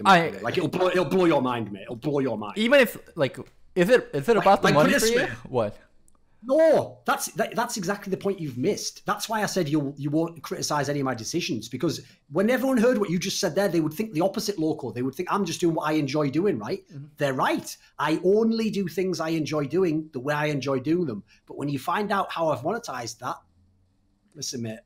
I can't say any more because I'm not going to say anything public. I think it's just rude to do that. So I'll just say it privately. I'll give you a little fucking show, mate. Okay, let's say right now you're 100% Thorin. If you tone down to like 90%, or let's say even 85% Thorin, like you're leaving so much money on the table just to tone down 10%. Yeah, 15%. But here's the thing: people don't know. This is where people in League of Legends. This is the problem, Loco, because we've had this discussion many times where you're just like, why don't you just like cool it down or whatever? What you don't seem to understand is you've never seen me on CS:GO desks. Mm-hmm. Like, if I do CS:GO desks, depending on the event, I don't just banter people all the time, you know? Like, if it's like a really important event, like a fucking major, and it's like the semi-finals, I just do analysis like everyone else. Mm-hmm. I mean, I might put like, you know, a tiny sprinkling of humor in there. It's if it's a shit game or, you know, it's just a free-for-all, like a talk show where you can. That's when I go ham. I actually do know how to tone it down, mate. But okay, that's not the thing though. Like, it's sometimes I was the kid who fucking knew exactly how to have the double life. Where at school you're just a little cunt, you're talking shit all the time, everything's going on. When you're at home, never swearing, you just living the dream, you know. I know what I'm doing, mate. But like, people aren't always gonna judge you fairly. Like that little mishaps that you make, that sometimes like comments you make that can be taken out of context. That's what's being held against you, and because. Yeah. Like, it's not, like, you don't need to live and die by those comments, but I feel like you live and die by those comments and you leave so much money on the table. It's all right. We'll figure it all out. Okay. Figure it all out. I'll show you what's in that fucking bag. Okay. And you'll never question me again. So anyway, right. But anyway, we interrupted Foxdrop there. Yeah. No, I'm enjoying the show. You guys okay. All right, well, let's go back to Misfits. I think Max, I don't know what's wrong with Max 4. There were like so much brain dead play. I forgot exactly what game it was, but he was Jarvan versus Sejuani. Just all of them. You don't need to worry about it. He literally ulted the Sejuani as Jarvan, and Sejuani just queued away. She's like, peace, like on her board, just queuing away. Yeah. I think maybe it's because I was involved with it. Maybe it's because I'm friends with people on Misfits, but I just don't see how anyone before the season started thought Misfits were gonna do this badly. It wasn't like 100 Thieves where there was like a clear Anda and Huhi might not perform. Like, I'll give you an example, okay? The only person I know who was actually particularly critical of this move was Veteran, actually. And even then, he was critical as in, like, I think he thought they would be, like, you know, the third or fourth best team. Even his criticism wasn't, like, he wasn't predicting, like, they could miss the playoffs or whatever. Like, you know, no one was going that ham. Yeah, like, no one... I don't think anyone would have said Misfits, their floor is not making playoffs. Do you know the sickest thing I've just realized that no one even brings up? This is how, you know, like, you know, the problem with brand names is eventually you don't see the word, you just see the brand name and the associations. The team is literally called Misfits, and even though they're all sick players, none of them fit together. They're literally Misfits. Very dedicated to their brand. Very tank an entire split. And also, you know, I made this joke in the past with the whole Rabbit brand. Well, just, yeah, they've got myxomatosis, haven't they? It's over for them. Shout out Watership Down or whatever. I don't know. Fucking. I've got a question for you, Loco, mate, as like ex, you know, like coaching staff and stuff. Ex-relevant person. Ex-relevant. Ex-esport famous. Go ahead. Exactly. So if you are part of the Misfits org, how do you fix this team? Because similar things happened last split, right? Where they imploded after going 9-0, and just, you know, sort of similar situation, but now they suck like way earlier into the split, right? Roster change. But they still did the roster changes, right? Sure. No, he means do a roster change to fix it. No. Yeah, but do you think, this is what I mean, is like, does this issue transcend the roster changes? Do you want to know what would be a roster move? What? This is going to sound mad. Dardock forgiven. The Twitter thing. That's too extreme, mate. I'll give you a realistic one, because this is I like trades, by the way. Like, you know, in the NFL, etc. You're supposed to do a trade that makes sense for both people. Teams, yeah. We've already talked about it. I'll tell you what the trade would be. Memento? Trade Maxwell for the Memento. They go opposite ways. I Then think you have someone who can engage, be aggressive early. You have someone, Maxlaw on fucking Schalke, it would be perfect. He'd just do his job. why Foxdrop, to answer your question, why it would be a roster move is roster move allows fresh start for everyone involved. And to a certain degree, it allows the team to scapegoat some of their problems. So Yeah, of course. I'm sure there are problems beyond like Maxlor playing bad, but if Misfits does replace Maxlor, they get to scapegoat Maxlor a lot and be like, Do you think that's where they would, like, you know, if you were replacing someone, you start with Maxwell? The problem is, though, Foxdrop, like, you know this as well. When you've been like the face of the team and they've trusted you for so long and you've had all those good splits, like, you have to do really bad. Like, I think they'd have to bomb the next split as well before they remove Maxwell. Because if we took the nameplates off and I said, who should we remove? I think they'd agree. But if you put the nameplate back on and it's Maxwell, come on, how can they remove him? You know, how can you? You'd feel like you were traitors if you do. Yeah, I 100% agree. I think it's as much as the community is shit on Maxwell as well, I think There's got to be a way to rehabilitate him. Come on. And if you don't replace Maxlor, then who are you replacing? This roster cannot go on S5. Give me a better example. That's why it actually is a super team, Loco. Because think about it, right? They are not, by the way, I'm just going to go ahead and call it. I think they're going to miss the playoffs. So bearing in mind they're about to miss the playoffs and have loads of rosters that are way worse place ahead of them. What's mad is, logically, we should now be flaming all the players. Like, he was trash, he's fucking terrible. No, what's mad is, it's hard to even figure out who to take off the team because, you know, it's probably one roster move and they could be really good. Yeah. It's probably only one. That's the wild thing. Like Vitality, right? At the end of last split. Yes. Summer split. It generally can be that delicate, which is why, I know you say, like, roster moves, and I respect that. I just, considering this is legit carbon copy of what happened last split, and they upgraded in every single position. Maybe not Mickey into Gorilla, but I mean, on paper, even that was an upgrade, right? But, you know, Febervin over Senkux. Senkux is probably the worst mid lane in the league right now. Top lane Alfari hadn't lived up to his potential whatsoever. Was more like a role player than anything else. And you get Soaz, who's like the best, like, Western player of all time. Yep. And, like, you know, why is this team bad? And does it? For me, it just feels like it's got to be more than just a roster change. Here's the other thing. To be fair, they had the coaching change as well, so obviously that didn't go well. Jesse's coaching so much better in players was a problem on its own, but Maxler underperformance was something that they could have never spotted, and then other people underperforming little by little, plus like the coaching thing. Like, oh, by the way, just a perfect mess. Since, like I've referenced, part of the problem to me is like it's not even that the shot calling's bad. What is the shot calling? Like, when they made that desperation Was that the Baron, oh my god? Forget That's the worst play I've seen. the term desperation Baron doesn't even make sense. This has to be beyond that. This is like I don't care. I don't care. You know that term in America called suicide by cop, where people who are crazy basically like run at a cop and the cop shoots them and kills them. It's a really tragic scenario. This is like suicide by Baron. Like, why are you doing this? It can't work. It can't. There was a fucking ward right there. What is this? It was the worst play. It was the worst play I've ever seen in like League. I'm serious. That one play itself was fucking awful. It was so unnecessary as well. Zoe started pelting them. I know they're on like 3k goal behind. You're sitting on a wall. You haven't swept it. You're only 3k goal behind. You do not need to be that desperate. And you know they know because Zoe starts fucking firing skill shots at you. Like, I just can't fathom. There's like 4 different steps where at some point someone should have gone, you know what, fellas, this is a really bad idea. Let's haul out of here. And at no point did anyone say that. And they just dedicated to it and just lost the game straight up. You know when you're Horrendous. like your marriage is going to shit and you're like arguing with your wife. Like if you're arguing and like fighting with your wife, at least both of you guys somewhat still want to make the marriage work. Cause that's why you're arguing. Cause like you guys are passionate. Like there's emotions. Like you guys are upset at each other for something.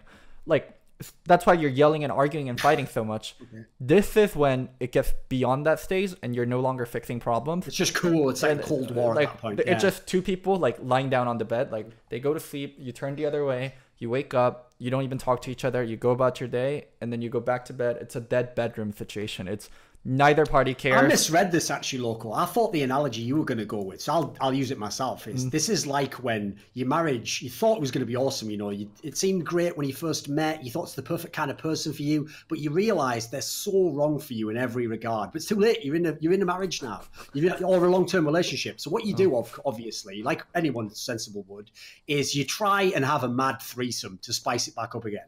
What? The problem is, she just starts going fucking ham on the other guy. Oh my god! Why is there threesome? It's actually 2 guys and 1 girl. Don't worry about it. Don't worry about it. So all you need to know is they're just way too into it with the other guy. And you're like, oh, this is just fucking ruined. And not only was my marriage bad, I've now ruined it. I've now absolutely ruined it. That's what that desperation Baron was. That was the threesome. Well, the foursome, I guess, that was going to save that marriage. And you know what? It's fucking only gone and ruined it. It's dead now. Damn. Well, what's with you in this episode? Why this episode? Just making it fun. By the way, to touch back on the thing about Max Law, though, I actually, as I suggested there, I actually personally think that they won't remove him no matter what happens, because the problem is they've done the classic mistake that I hate from team owners, which is where the ownership and the coaches become really good friends with a player, and now they can't remove him for emotional reasons. So, like, I bet if you had Ben from Misfits on his show again, he'd be going like, listen, Max Law's a great guy, you know, we trust in him, we believe he's going to... It's like, yeah, he's a great guy. So in the off-season, you better have him around your fucking house making tea, mowing the grass, fucking telling your kids a bedtime story. He's not fucking jungling the LCS, is he? Oh, he could jungle in the LCS. In the LEC, he can't jungle. I want to contest you on that. So, long time ago when Misfits had their dudes on a short-term deal, both Hansama, Alfari, and Maxlor. Hansama was the only one that got a mega extension for like 4 to 5 years. Maxlor was a free agent this year, and they re-signed him. I'm not sure if it was for 2 years, if it was for a year, but they're definitely way less attached to Maxlor than they are to Hansama. So I don't think it's that out of question. I think between Hansama and Maxlor, they're way more attached to Hansama. And they'll let go of Maxlor. Attached to both. Not as much as to Hansama as Maxlor. If they have to let one of them go, they'll let Maxlor go. No, but that's the biggest problem, is that the 2 players that you would try and change are Hansama and Maxlor, and those are the 2 that the org's in love with. Yeah. But listen, just because you're in love with her, remember how that foursome went? It was fucking shit, wasn't it? It's over. Just get a new... What are the chances? Breezy, I don't know. I'm just going to talk over you. Keep going. With the long-term partnerships, not franchising, but franchising. You know, what's the motivation necessarily? Are you sacrificing brand for success? Like, I know, obviously, this might be getting into kind of like murky territory here, but they're, you know, you're not getting relegated anymore. You're going to be in the LEC next split. You're going to be in the LEC next year. If Max Law is, as an English guy, I think he appeals to the audience quite well. I mean, it's the only reason I'm on the fucking show is because I sound like a twat and I get away with it because I'm English. So that's the only reason I'm here as well. So it's like, it works, right? And Max Law is charismatic. I should say as well, I think, you know, purely from a play style, I wouldn't replace him at the end of the split anyway, but either way, you know, do you? It's not 100% washed. Yeah, I wouldn't give up. Well, there were questions. Here's a little saying that I don't know. Loco might know this one anyway because he knows everything. But at the end of Fnatic's run at Worlds, it was basically a Reckless or Cap situation, and Reckless is still on Fnatic and Caps is now on G2. I never heard that. Holy shit! Wait a minute. Are you implying that Fnatic made that choice basically? Because obviously Reckless is the face of the fucking league. I will. So from what I have heard, it was more like there were issues. Caps knew there were issues, and he wanted to fix the issues, but the issues were hard to fix with how things were and are. So he thought, you know what, this isn't going to change. This isn't going to get any better. I've got to dip. And I can see it. Word on the street is that, you know, things may have been Reckless and Caps. You know. Yeah. Because think about it, like Caps as a player, he's so aggressive, he goes for everything. You can imagine in an argument, you know, he's just throwing out points, he's going fucking hard. Reckless, if he takes the L, he's just crying for 20 minutes, just sat there looking at the wall. So how are you going to make that relationship work? Reckless is like the best face, the best brand in LEC, right? When Reckless wasn't playing last split, you know, behind the scenes, guys, you know, the Riot guys, producers and stuff were saying, it's like, yo, I fucking hope Reckless starts coming back soon. There are people who only watched the LCS at that time for him. Yeah, you mean, and it's like Fnatic, that's such a hard decision. Do you take like the best player in the West right now, or do you take the best brand in the West who's been with you forever apart from that alliance? Yeah, I heard when Reckless wasn't playing, there was a huge drop in 14 to 16, like the teenage female demographic and watching LEC. It's weird if I say that people think it's a meme. It's actually real. Like, I'm not joking there. Like, I had a joke ages ago, right, that went like, the reason why Reckless fans are so toxic is because if you did a Venn diagram, you know what one of those is, Loco? If you did a Venn diagram of people who are 14, a girl, like Fnatic, and like Reckless, it's just a circle. It's just a circle. There's no overlaps. It's just a circle. Like, where's the Venn diagram? That's it. Yeah, you're 14. You like Fnatic, and here's like the big split. It's like the Jonas brother. Do you like Nick Jonas or do you like Joe Jonas? Do you like Reckless, like the young blonde Swedish dude, or do you like Expeke, the older, like sexier, like Spanish dude? Like that's where the Loco just admitted he finds Expeke sexier than fucking Reckless. The things that are coming out in this episode are wild. You've been drawn into my world.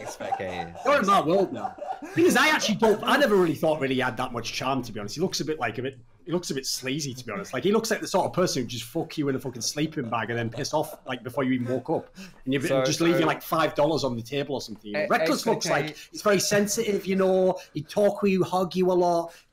Listen, it's okay. We don't have to make love this time. Let's just be cuddle. I don't know. I feel like your relationship. Yeah. Reckless is your second guy, Thorin, and not Expeke. That's what you're saying. By the way, I'm just going to go ahead and say these are obviously hypothetical scenarios for what a girl with these players might be like. I'm not implying that I'm ever going to have a relationship with any of these players. Yeah. Why do you need to imply that? No, just why do you need to imply that? I might do it. Well, thought I might do it. I feel like if you were dating Reckless, what is it? At the end of the day, if you had a bad day, you'd probably want to talk about League of Legends. That's the problem with dating. That's what a lot of girls have told me. It's the problem with dating League of Legends players is they just want to fucking talk about League of Legends at the end of the day. Oh, by the way, on that topic though, that Foxdrop brought up, the idea of like picking between Reckless and Caps. Yeah. The thing that's mad about it though, Foxdrop, is Caps hasn't played that many years still. People forget that. He's only had a couple of years. So actually that's a scenario where, listen, right now, who would I pick if I had to play a game now? Obviously Caps. But Reckless has had a lot longer career. He's been very stable for most of his career, and he's always going to be a good player. So what's mad is that's not even a terrible choice if they did make that choice. No. Fnatic may have thought that they had more than that choice, right? And man, it's Europe. You can get mid laners. You can sometimes get a sick mid laner out of nowhere. I'm going to argue with you guys a little. I think after watching, if you watch entirety of LEC or LCS Europe last year, which I didn't, and I went back and watched more of. All right, come on. I would have came to the decision Caps was by far the right choice to keep over Reckless. I think the problem is when you're in a relationship with someone, you can't determine like who that person actually is. Where your friends are like, no.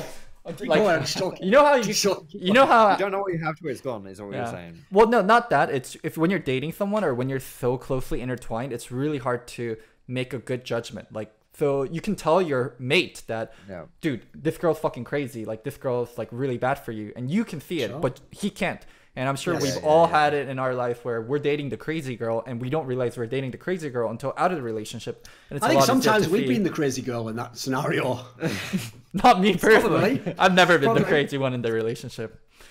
Right. Never That was ever. Loco's attempt at like a subtle fucking joke there, but he actually did it too well, because normally he was so bad in the past at showing hiding his emotions that people don't know he actually did some decent acting there. Anyways, like, I think inside of Fnatic, they probably had such a long relationship with Reckless, and they trust in Reckless, and he's been the face of their brand. Ask anyone outside of Fnatic, I think they would have said keep Caps over Reckless, but I can see why they chose Reckless. It's kind of like the Here's TSM the thing, situation though. with Double. Like, between Double and Bjerg, of course their best situation was to make both work, and I do think taking Bjerg was the right choice, but they kicked Double. They could have stayed with Double, but they decided to kick him because, like, when you're in that situation, you just can't. It's so hard to make the right decision. Like, in the moment of it, like when you've been involved with everything, it's so impossibly hard to make the right decision. Right, listen, Loco. I'm promise now it looks so forced when I do it, because I've already told you I'm going to try, and I don't even say it in like a clean manner. I'll get that off later. But, right, this is the scenario that I think makes it tough, though. Is that, believe it, this one might sound counterintuitive, but the thing that makes Caps I actually like probably by far the best mid laner at the moment is that he's not just a really good mid laner, good T5. He's like the moves he goes for. It's funny actually that we have a player in CS:GO right now called Simple, right, who is the best I player know in Simple, CS:GO. yeah.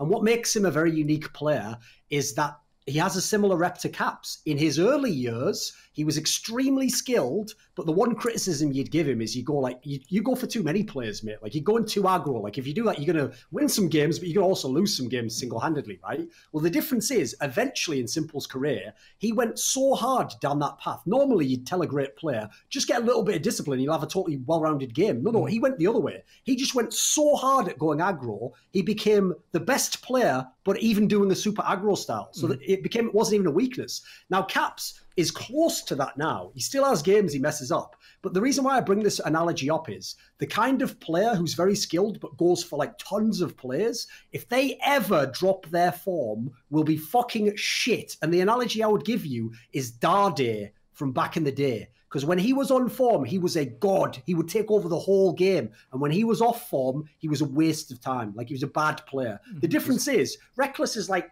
just always going to be level the whole way. Like, you know what you're going to get with Reckless, you know? Yeah, Reckless is like consistent 7.5, but Caps is like a 9 and like peaks at 10. But sometimes, I mean, we kind of saw it at Worlds, honestly. Yeah. Sometimes he has a goes 6 down. game or something. Yeah. Yeah, it just wasn't working for him. And to be honest, maybe like from what I heard with the whole kind of like, you know, Caps Reckless situation, there's a good chance that Fnatic didn't realize they were making that choice, right? They didn't realize that Caps was going to walk or anything like that. They were trying to make it both work. It was just Caps had his mindset on other stuff, you know. But it's like, that's the difficulty. Is another example I would say Dade is a good one. But what about Name? Do you remember him? He was like touted as the best player in the world in season 5, I think it was. And where is he now? Playing season 4, yeah, season 4. And where is he now? Playing, he's a PUBG pro or something, or maybe that's where you got. Well, what's funny with him fell is off the earth in a actually, year. I could even give you an analogy, because the problem with him was, like, playing style, obviously nothing like that. I mean, he's AD carry versus mid lane, and famously as an AD carry, he was actually a very, like, incredibly safe but very dominant AD carry. So the big problem he had was, first of all, because he had that problem at Worlds where he did badly, they could get Deft, who basically was Korean Name. So they could go, right, why don't we just get the guy we know can perform? So already he had a problem there. And then secondly, his style at that point in time was like your whole team had to play to that style. And if you did, he was like the piece that would carry the game. Well, the problem with that is, again, if you ever drop off in form as that style, you actually do become semi-worthless, because it's like, I can't have a guy I have to build the whole game around if he's not actually going to carry the whole game. So as a result, he had all problems getting on other teams, and he never turned his career around. It's actually quite tragic. He went straight off a cliff. He's one of my favourite players. Legit, people talking about him as the best player in the world, But and then a year later he's out of the league. The thing about esports, though, is esports is really a short player turnaround, and it doesn't take a long time for a player to develop. For you to develop a basketball player or an NFL player, or even a CSGO player, it takes years and years and years. Like, you get them when they're in middle school, high school, college, and then NBA, and you're not even good right off your rookie year. You need a couple of years in the NBA, and then you're good. So it's like a 10-year investment. How long did it take from Caps playing the game to becoming a good player? 2 years? 3 years maximum? Like that, yeah. So Whoa, wait a sec here. So, funny story. When I was back in season 2, when I was actually good at this video game, and I was playing like, with the pros and stuff, I would block people who were like either super toxic or like hard inters, because I thought it meant I'd never get matched up with them again. And was he both? And I was just randomly going through my like block list, because I haven't done it. I didn't, I did it in that like 1 year and then just stopped doing it because I realized it doesn't actually change anything. But I had blocked quite a lot of people, and I went down the list and fucking Fnatic Caps was on. He must have been. Yeah, he must have been like. Well, everyone remembers that. He's like 18. Everyone remembers that famous one, even when he just came into Fnatic. When he made that comment like he was going to end someone's career or some shit. Right? Yeah. So if he was doing that when he was older, God only knows it was like when he was 14. 13, like legit, like 13 years old, playing in like Challenger or whatever, just shitting on everyone. He was the guy. He's the guy in Call of Duty who's just going like, "I'd fuck your mom, dude." It's like, shut the fuck up. Also, wait, he's the faker guy. Do you not remember when? He said it to Faker. Yeah. He was like BMing Faker. He just didn't know it was Faker. He's like, "Who the fuck is this random that took my ribbon?" Yeah. Classic. But yeah, I mean, I think in esports it pays to take a lot of risk, because the players are so young, and you can get a new player in a year or two. Maybe there won't be another Caps, but there will be a good enough player, and it's good to take risks on players that have extremely high highs when they are on the younger side. So yeah, I mean, taking risk on Caps wasn't that big of a risk, and Fnatic should have been, if that was the situation, I mean, these are speculation, if that was the situation, like, they should have been able to put emotions aside, put sunken cost on Reckless aside, and be like, Caps is our dude, not Reckless. Sure. What are the teams we missed? We talked. Well, we haven't talked about Fnatic. Okay. And they're winning every fucking game, so we probably should, right? Yeah. I tell you what, the reason why this turnaround is so insane to me is because if people don't know the context of what team sports are like, if you are as bad as they were at the beginning of the split, remember they were like 3-7 at one point in time. If you are that bad, and if you looked in the game, they all looked like shit pretty much. They were all doing badly. They not only turned it around, but initially when they started winning, it looked like, right, they did a Band-Aid fix. They had some games where they played around Reckless. They got him going so they could take like pressure off Nemesis, Like they did that first week. Then the next week, now we'll play around Whip Hordes, get him back in the game. They've actually, believe it or not, this is what never happens in team sports. You can, if it goes really badly, you can Band-Aid it and hope you get to the playoffs and then do a roster move. You never like literally fix the whole machine and make it really good again. That doesn't happen. So I've got to give mad props to like Youngbuck, whoever the fuck's doing this, because this is insane. Yeah. Considering talking about coaching staff, one of the biggest kind of like the lowest low for me for Fnatic was when they were playing G2. It was so hyped up. I don't know whether was I there that week? I think I may have been, but I remember like the storylines, behind the scenes, Riot was like really like, holy shit, this is Fnatic G2. There's always going to be a rivalry. It's the first time they're meeting. Fnatic have been slumping. G2 look really good. Cabs is playing Fnatic, this kind of shit, right? And it was the worst game of League of Legends I've seen in a long ass time, where Fnatic dropped. You must not watch LCS. Well, no, trust me, mate. They had Cassidy in mid, they had losing lanes like all over the map, and then they picked Zac as well as their jungler. Yeah. And they just got rolled in like, I think it actually was the shortest game in EULCS/LEC history. I'm pretty sure it's like either the shortest or like the second shortest, something like that. And by the way, I absolutely guarantee you that they were thinking like, oh, it's going so badly, let's do all these off-meta picks. It was like, oh, why? I just don't know what they were thinking. It just made no sense. I really liked that one interview Youngbuck had, where Youngbuck said, I'm a really cocky coach that's getting shit kicked into me, and I have to learn the new style of League of Legends. And while to be fair, Loco, I think everyone should be cocky if they've won 6 titles in a row over 2 different teams. That's pretty banging. That's pretty fucking good. And but the moment you think you know everything is the moment like hubris comes before the downfall. So. Yeah, that was like the point where he started to fall. And I didn't coach in 2018 summer, but I probably would have made the same mistakes that he did, because the game changed so dramatically in 2018, and what was true for 5 to 6 years was no longer true. So it was probably really shocking. So yeah, I mean, and also I believe he actually said this when he was on my European podcast with Veteran. The problem is, cause last year they were like G2 this year. They had every lane was fucking amazing. Every player was amazing. They're smurfing all over everyone all day long. Caps wins half the games by himself. Like, what do you coach? You don't have to coach very much. Like, he even said literally he hadn't figured out certain like game concepts in the game because he never needed them, even to go all the way to World's Finals. Makes sense, right? Yeah, I mean, that's why, if you notice, we had the past episode. It was like the LCS episode. The reason why it's so hard. Oh no, it was with Giotto. The reason why it's so hard to figure out coach of the split is technically you should give it to you should technically give it to the G2 coach, because if you look at the team, they win every game. But like, how can we know what the fuck he does? Because the team's too good, isn't it? Yeah. Whereas the difference is, okay, they didn't do it, but let's imagine the Schalke team had continued and been super amazing or something. That guy probably wins the fucking coach of the split. Because no one expects them to be good. They come in, they do really, that's why it's so hard to like judge the coaches, really. Yeah. It's the same in professional sports. In the NHL, there's an award called the Jack Adams Award, which is to the best coach. And every single year, the team that gets it is the team that is on pace. It's the same in all American sports. It's whoever makes the biggest jump up. Yep. Whoever wins like 20 games extra than they should have, It must be the coach. So because there is a logic to it in a fucked up way. There is a logic to it. It is. It's because you can't quantify it. So it's just, just fuck it. Coach of the split has been a joke award for such a long time. As coming from someone that won it, never won. No, I won it. I won the first one. Okay. I won the first one, and there's just been some coaches that win it, and you're just like, oh my god, it's a fucking. No way, you should have won the first one. What? What about Monte Cristo? Like, he got that team to a Korean level. He had like people literally, his players were so passionate. They were writing like 17-page documents about their experiences playing under him. What's wrong with that? I thought he did a great job personally. I personally think I should have won it twice, and I definitely think Tony should have won it once. That's the treasure of it. Yeah, Bjorkson should have won it in one of your years. I think the biggest shams were when Dylan won it with Immortals. Dylan wasn't very respected on Immortals, and the players didn't like him, and he didn't coach very well on Immortals. And the other time was when Peter Zhang won it on Team Liquid. I also thought that one was so fucking bullshit. Dude, you know why that one was the worst one ever? I know the one you're talking about. When Season 5, when Peter Zhang was the Team Liquid coach, people forget this, because like the worst thing about League of Legends is because it's a league, you forget what happened in Week 3 and what happened in Week 5, and if someone was leading, all you remember is how the split finished, right? Yeah. Well, people remember that those teams in Team Liquid famously finished 3rd in the splits because they didn't finish 4th. It wasn't like the meme. What they don't remember is that team, I am not exaggerating, if you look at the players they had and how they were playing in the regular part of the split, could have won the LCS. And they were mismanaged like a motherfucker.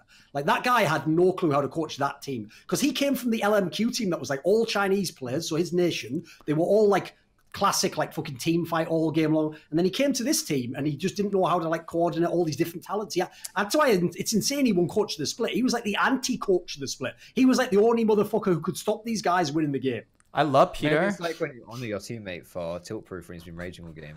Just like a sarcastic, give him the award, and just like. I love Peter and I love Dylan, and I do think they developed as coaches. But honestly, like, I don't even feel bad calling them out for it. Those coaches of the split were definitely sham awards, and I genuinely do not know like how media or like people voted for that shit, because like inside, like, everyone knew like who was coaching well and who wasn't coaching well, and you've actually touched on the reason why, Loco, inadvertently, which is that media and casters get votes as well. And if you look how many votes they get a lot of fucking votes. So as a result, you know what, people will flame me for this, Loco, I'm just going to say it. People whose job is to interview in the LCS should not be voting on the MVP and the All-Pro teams. Like, your job is not to know everything about League of Legends. Like, so a lot of those people have great technical skills as a broadcaster. A lot of them don't know about the game. So it would be like having me vote on the award. Like, I tell you, I don't know all the matchups. Like, all I know is like what I can see with my eyes, so simplistic stuff, and then the narrative that has been constructed, right? And the problem is casters and journalists, so many of them aren't experts about the game. They just follow the narratives. And so the narrative is always going to be, well, look how amazing his team was. It's like, but if you look at the actual scenario, like you're saying, the people who are in the scene know the real coaches. That's why, for example, famously, Zix has always had an amazing rep among all the other people. Like I said, if you go to different regions, there's always those guys that, if anything, get undervalued by the community. Yeah. And also, I mean, people just want to hear opinions. Like right now, nowadays, like people just want to hear opinions. They don't care about accurate or good storylines. They love sharing opinions. They love like being told how to think. Like Reddit hive mind thing, like caster hive mind thing, like interviewer hive mind thing is so fucking real. Anything like people put out, any kind of narrative that's put out there, like people just eat up so much, and it swings so back and forth depending on who's saying it. Like a popular figure like Doublelift, entirety of Reddit is shitting on Aframu. Everyone's like, Aframu should be replaced. Aframu's washed up. Doublelift makes one tweet. entirety of Reddit page like suddenly turns like, That was pathetic, I have to say. why are we turning on Aframu? Aframu has been like a great veteran player. I think it's so shitty that people are shit talking him. I think correct opinions on both sides. I do think there's some things Aframu should get criticized for and some things he shouldn't. But it's just such rubber band effect going back and forth. Yes. It's crazy. Yeah, exactly. That's the real problem, is they don't realize that basically what the person's actually saying is, guys, let's not be so hyperbolic. And they're like, yeah, he's right. You said he was shit. He's the best fucking player ever. It's like, fuck that. He just told you not to do that. Like, you've done the same mechanism the other way. Yeah, you know what, Afro, we love you. And it's actually fine, everything you do and all of these. No. Like, mate, I bet when like someday woke up and saw that thread, he was like, just literally just fucking threw his monitor out the window. Like any chance we had of this actually improving's done now, isn't it? Like, this motherfucker's here forever. No. And then again, someday's fault. He locked himself in the golden cage, didn't he? And now he's literally, is that Woody Harrelson gif? $100 bills. Remember, he used to be on KT Roaster. This guy was like fucking eating ramen or something. Now he's just like, more galbi, bitch. Well, at least someday in Bang's YouTube channels are banging. Dude, I tell you what, I want to know something. Do you know Crown very well as a person? Through a friend. I have pretty good friends on Samsung or Galaxy era. I don't know him personally, but they talked about Crown a little bit. Why? What's your question? You know, like, obviously he doesn't have very good English, does he? No. Like, non-existent as far as I can tell. Because you know, he doesn't know how much he is actually wasting his time in NA. Like, dude, that earring he has is straight piff. This guy looks like an absolute baller. He looks like he could be in a boy band. So if he only, listen, hit me up, Crown. I'll teach you a few phrases. I'll tell you what type of girl to go for. I'll tell you which ones to spank on the ass. Mate, you could fucking pop off. You could go wild in LA. You go to Koreatown. I'll tell you where to hit up. We'll get fucking that soju rolling. I'll tell you what. Here's the little pro tip for you, Crown. Soju slushies. That's the fucking secret. Delicious. Doesn't even taste like an alcohol in it. Let's all have some more. And if you're gonna be completely off topic, let's go ham. So there's this bar called GOM in Korea, or K-Town. It's a really big bar. So I used to go here way back in 2014, way back in 2013, and it used to be me and my UCLA friends, me and my K-Town friends, and I would bring few esports people over, but not a lot. And then now, almost every weekend, a lot of people from LCS and just in esports are going to this bar, and even like some Overwatch pros. And it's through. Has it ruined it? Yeah, it's ruined it. So the split after, or the split, I got fired for Golden Guardians. Like, I cut off all esports people and I started hanging out with my old UCLA and my K-Town friends and I would go to GOM and I would see my friends there, and I realized, holy shit, just because I stopped going to this bar with them doesn't mean they're gonna stop going here. They're gonna go here anyways. And then now almost every weekend, like, it's esport people at this bar, and they've been pretty ratchet because I know the manager, I know the owner, and I used to date one of the bartenders. We broke up, but we still all talk and we still have a friend group, and they'll tell me like when the esport people come, and they've crazy shit have been going down. So Crown, if you want to come out, I'll bring you out. I know the bars. I know K-Town. Because here's the problem. Even though he is played very well in the LCS, he is on fucking Optic. Like, that team's just going nowhere. So it's like, dude, while you're there, have a bit of fun. You know, experience another culture. Enjoy it. Let's loop back into LEC. We were talking about Fnatic. Yeah. Going back Let's actually talk about them then, because this team actually looks fucking good now. I have to say, I have to completely 180. Because I actually said when they were 3-7, I called them they were done. But it's one of the rare times I've ever seen a team fully come, not just back from the dead. Like, they did the thing where they were in the grave, the fucking tombstone was there, everything. Everyone finished crying, threw one fucking rose onto like Reckless's dead body and walked off. And as you were walking away, as you turned away, you heard a sound, and all of a sudden, the one hand comes out. And then suddenly they got out of the grave. Yeah, they got out of the grave entirely. I think they'll make playoffs. They look pretty good. They're the second best team in Europe right now. Fight me. What? Well, he means that because, like, well, here's the question though. The debate obviously is between them and OG. Because let's face it, like, Splice and Vitality, let's put them aside for a second. It's between them and OG. On the day, Splice and Vitality also, well, I don't want to say about Splice, maybe I should. I don't know. Yeah, I feel like their playstyles are less refined. And I feel like it's, what are you going to get on the day? Maybe a little bit. Could be wrong when we see them in the best of 5. We've only seen the best of 1s, right? But I think Fnatic right now are they're the team to beat, like, legit. Well, and G2. But Origin on an upswing, Fnatic on an upswing. I don't think their schedules, do they clash in this last week? I don't think they do. Fnatic plays Fnatic and G2. G2. That's going to be a good one. And Splash, yeah, actually, so that's a pretty good schedule. OG are locked because they got Schalke and XL. But, and remember, Fnatic is the team that has the most wins of the teams in the race for the playoffs. Of the 4 teams, they have 9 and 7. Schalke is 8 and 8, and then Misfits and SK is 7 and 9. Yeah, definitely. Yeah, if Fnatic don't make playoffs, that would just be so strange. It would be like a complete bell curve where they start shit, high, and then what the fuck. Thing is, if you look at these games, first of all, they play G2, who has Promiscu. They could win that game, and then they play Splice. Splice is a team that they're, in theory, you got a great chance of beating. Stylistically, Fnatic just like, of course, just wreck them early. Winning.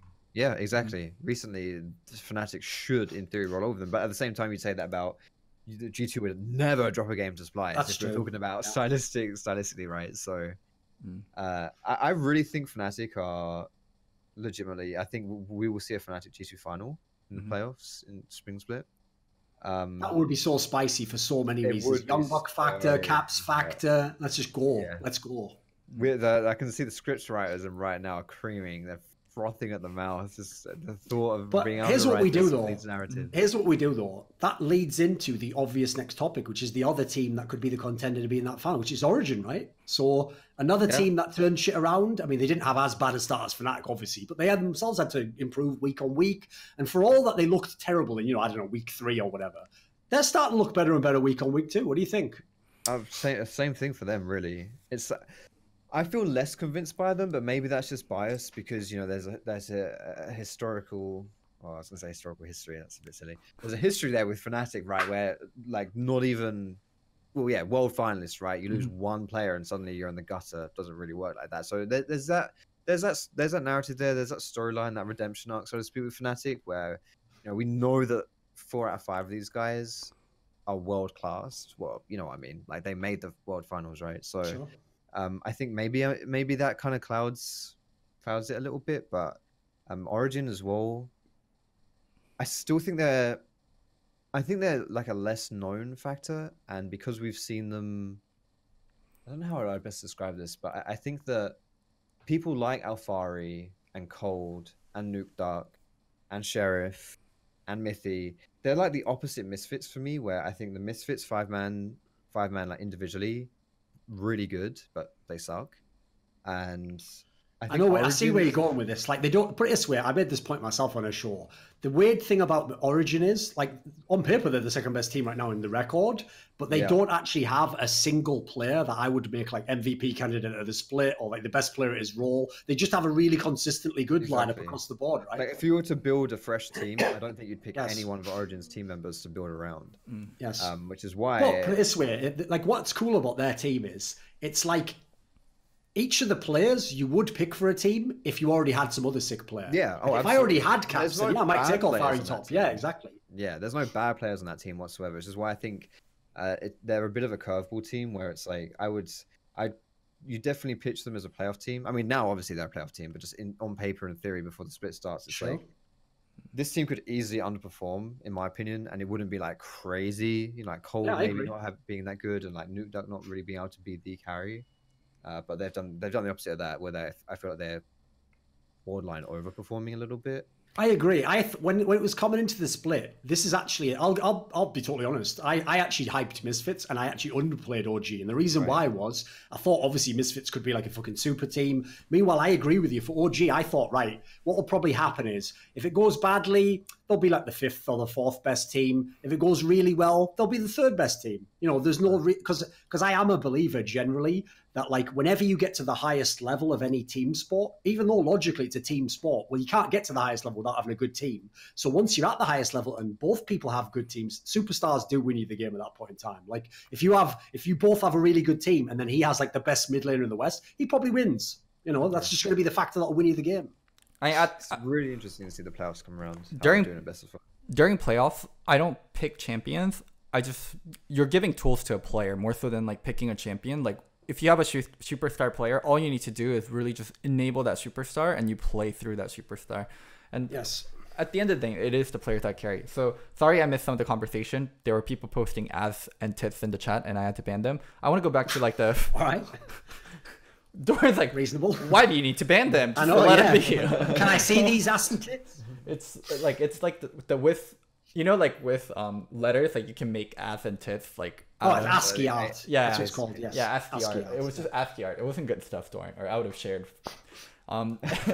Anyways, Foxdrop said Fnatic's the second best team in LEC, so I want to contest him a little bit on that and why it seems to be that way. It's because Fnatic had problems earlier on in the split, and they're fixing their problems, where other teams had success in their earlier on in the split, and now they're running into problems and they're in the process of fixing problems. So you're seeing Fnatic's solution compared to other people's problems. So I think come playoffs, where now OG is learning and fixing their problems, G2 is fixing their problems, Vitality, Splice, whoever is up in top, they're also going to be fixing problems. I do think the playing field is going to level out a lot more, and I can see why you would say Fnatic's the second best team right now, but also like they're in the process of fixing their problems, where other teams are finally going through their problems. So I think there's a little bit of just be mismatch. recency bias. It could just be recency bias, right? Absolutely, as you're saying. But it could also be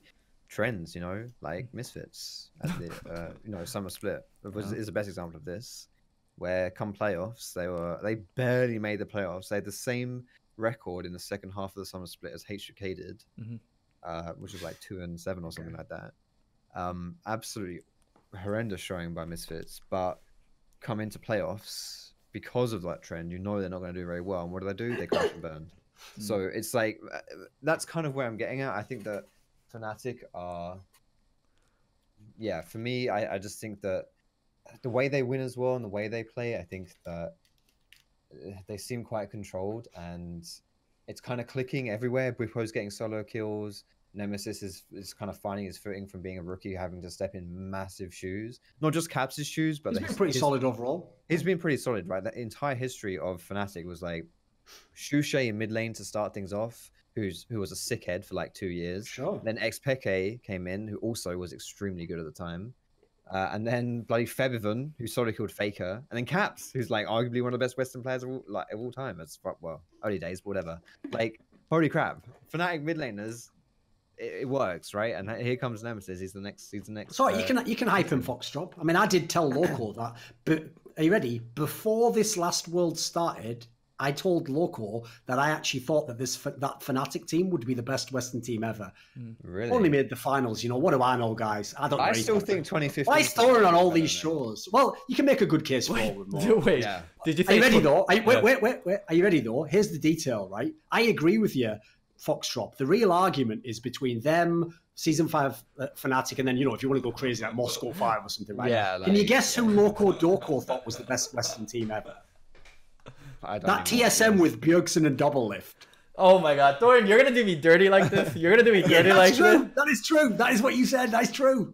So before, wait, I have to open up the. That is a fact. I have to open up the curtains a little, because so me and Thorin, before we would have like a Thorin versus Loco, we would be like, okay, I'm gonna pick this team. Okay, then if you pick that team, I'll pick this team. You pick Fnatic. You never go kayfabe. You never tell everyone about what's going on in WWE. It's supposed to be real. What are you doing? What are you doing right now? If you pick Fnatic, I have to pick TSM. That is the two fan bases going at each other. I knew you were going to say North American team, and it just reminded me of... I don't know if you saw this clip. This was from so long ago. This must have been like Season 2, Season 3. Come on. And Diamond Prox is like doing one of his like very rare streams where he streams like 5 times his entire career. I know the one you're talking about now, where they ask him about it was Nintendo Dex. Yes. And he looks him up like who's this player? Looks like goes North America. Okay, bye. It closes. And he just like X's the fucking window and like doesn't give a shit. Sees he's from NA and he's like, all right, he's obviously like you're worse than Nintendo. Who's this? Whoa. Nintendo so much. Nintendo is a great jungler and collegiate right now. How dare Diamond Prox disrespect him? That's true. Here's the thing I'll say about Nintendo Dex, right? Because I actually remember back in the day when he used to play. In fact, in Season 2, in like he was one of those guys on like an up and coming team. You know, all you need to know about Nintendo Dex is this: he's one of those players where the first thing you say is he's a really nice guy. Now, I just said a player there. I didn't say a person. I said he's a player where you say he's a really nice guy. There you go. That's it. Game over. Thorin, the reverse is true for you. Whenever I have to introduce you to people or like people know you, I have to start with, I know he might come off as an asshole. I'm sorry if he does blah blah blah, but once you get to know him, he's a nice guy. Yeah. You also. Listen, I've told. I don't know if I've ever told this story before, but I am just like. Here's the thing: if I'm with people where it's like a very polite saying, I'll never be rude to anyone. Actually, like I actually do believe in manners and stuff like that, and I think you should have like an ethical code in public. But if I'm in a scenario where I know I can just act up a little bit, I do some mad shit. Like I'll give you an example. Years and years ago, I was once going to a CSGO event that also had like Quake and StarCraft and other games. And because it was in Sweden, but like in this middle of nowhere in Sweden, 'cause it was DreamHack, you have to get like a shuttle that takes you like 3 hours or 2 hours to get to the venue, right? So what they did was they picked up a load of people. They got like, you know, like me from CS, like a fucking guy from... They got that guy... I'll tell you 2 stories, actually. 2 stories in one for you. Okay. So they had like... You had that guy, I think he's called... I can't remember his name. Do you know what's the name of that really famous guy from Hearthstone who's like a caster? He's Asian. Frodan. Yes, Frodan. There you go. And the problem, like as you can see there, I don't know those games, right? Yeah. So first things first, I love Frodan. And the guy, yeah, he seems like a cool guy. At the airport, the guy who's from DreamHack goes, yeah, well, we're waiting for a few people. There's like a Frodan and then some guy who's like a Quake player from Israel or something. So first of all, Frodan comes up. And he comes up, and I don't even know who this is. Remember, I don't follow Hearthstone, especially not back then. It's like 4 years ago, but I don't follow Hearthstone. So he just walks up and goes like, "Hey, man, I love your work." And I go, "Thanks," because I don't know who he is. So there's one story, and then the same exact experience. The Israeli Quake guy arrived, and we got into the van, and we start driving. And remember what I said? It's like a 2-hour drive. Yeah. As we're in the van, I'm in the back seat with that guy. I just turned to him and go, "So you're from Israel? Do you actually hate Palestinian people?" That's like minute 1 of being in the van. Because I was just like, listen, let's have some fun. We've got a few hours to go here, boys. And you know what? I'm glad to report he doesn't hate Palestinian people. So there we go. It was a happy ending of the story, right? It's all a happy ending in the end. And you know what? Frodan got to meet his #1 fucking CSGO person. So it's a happy ending all around. That's what I guarantee. Nice. A nice happy ending, except we still don't know his name. Okay. So you had to ask for us to know. Yeah. A lot of people who give happy endings don't know the name of the person they're giving them to. That's just the nature of the business. Can't contest that. That's just the nature of the business. This episode's been too wild, right? Let's get it back. Let's bring it back. We're talking. Don't worry, this was already demonetized. Why not go all the way? This was already demonetized. You might be right. This one might be done. Yeah, this one might be over. Because by the way, that's actually a sad thing I have to say about YouTube. A few years ago, maybe like a year and a half ago, I actually started trying to make like really funny clickbait titles. So what I would do is anytime like in the show, someone said a hilarious line, I would make that the title of the episode, right? The problem is, so for example, me and Monty actually still do it in Overwatch just because we don't really need the ad revenue from that video, you know. It's not the end of the world if it gets demonetized. But I have to say, I had to stop doing it in some games because any title that had anything sex related was getting like fucking demonetized instantly. You know, like the YouTube problem going on, right? The adpocalypse. So there's like a second ad. So the first adpocalypse happened because PewDiePie was branded Nazi because he said some. He didn't say PewDiePie. Yes, PewDiePie. It sounded like you said PewDiePie. There. PewDiePie was branded a Nazi, and I think Wall Street Journal. Did an edgy joke. Yeah, Wall Street Journal like did a whole article on it. Eventually, they actually apologized to PewDiePie, but it started like the whole apocalypse because there were a lot of brands advertising on YouTube, and they were like, "Holy shit, our vids are shown in front of anti-Semitic people. Then no, we can't have this shit." So they blew that shit up. Sure. And then now there's a second apocalypse that's happening. So because YouTube cares about creators, but not so much. They care more about the advertisement because that's where their money is coming in from. That's their customer. Yeah. It's the advertiser. Yeah. So not us. Yeah. So you know they don't even show you your subscription on your feed anymore. It'll show some of your subscription, but it'll be based on stuff you watch. So you'll get videos from people that you don't subscribe to more so than people you subscribe to because they just want you to watch more and more of YouTube. So like the crazy shit that's going on nowadays is there's pedophiles using YouTube as a way to share like information. I'm not going to say how they're doing it, but it is like it's a famous story. Yeah. If you look it up, basically what they're doing is they're just using like a lot of it's actually created with bots apparently, where they just like mash together certain characters that kids are into or whatever. And what's mad about the videos is they're not really like explicit, otherwise obviously they would get banned. But like they're just creepy enough that like it is something fucked up about it. And the problem with that is like I won't go down a whole rabbit hole, but that does make me suspicious because that does look like something where like if YouTube can't fully stop it, but it's always happening, and now they have to clamp down, that makes it look like it's like, oh, that's convenient that you can now just fucking make all these mad rules because you have to do it. Because remember, that's the best way to do something that people wouldn't like normally, is you say, well, I have to do it. Look, I have to take care of this problem, right? So, I don't know. We won't go into a whole thing there, but yeah. It's pretty fucked up. So, yeah, but it's crazy. It's a testament to how strong YouTube's algorithm has been, though. So they're finding videos that are inappropriate, and the algorithm is able to match them with other inappropriate videos. So it's, if you go down that rabbit hole, you keep getting videos of it. You know the problem with that, though, Loco? Like, that's why I said there's a little bit where you have to be suspicious, because that's what you then claim. Say someone who you don't like politically, his video gets demonetized, and he comes public like, what the fuck? What happened to my video? Yeah. Oh, sorry about that. The algorithm, you know, it's machine learning, and machines aren't perfect yet, are they? And it must have gone, because you know there's been some dodgy scenarios where that's what YouTube claimed, and the person was like, but I was actually removed from manual review. And then YouTube's just like, just like walk off like, what the fuck's this shit? So anyway, should we get back to the LEC? Not whatever the fuck you're... I can't believe you've even dropped that word in an episode. You're talking about me killing sponsors. No, you dropped the P word. You dropped the P word on a fucking show.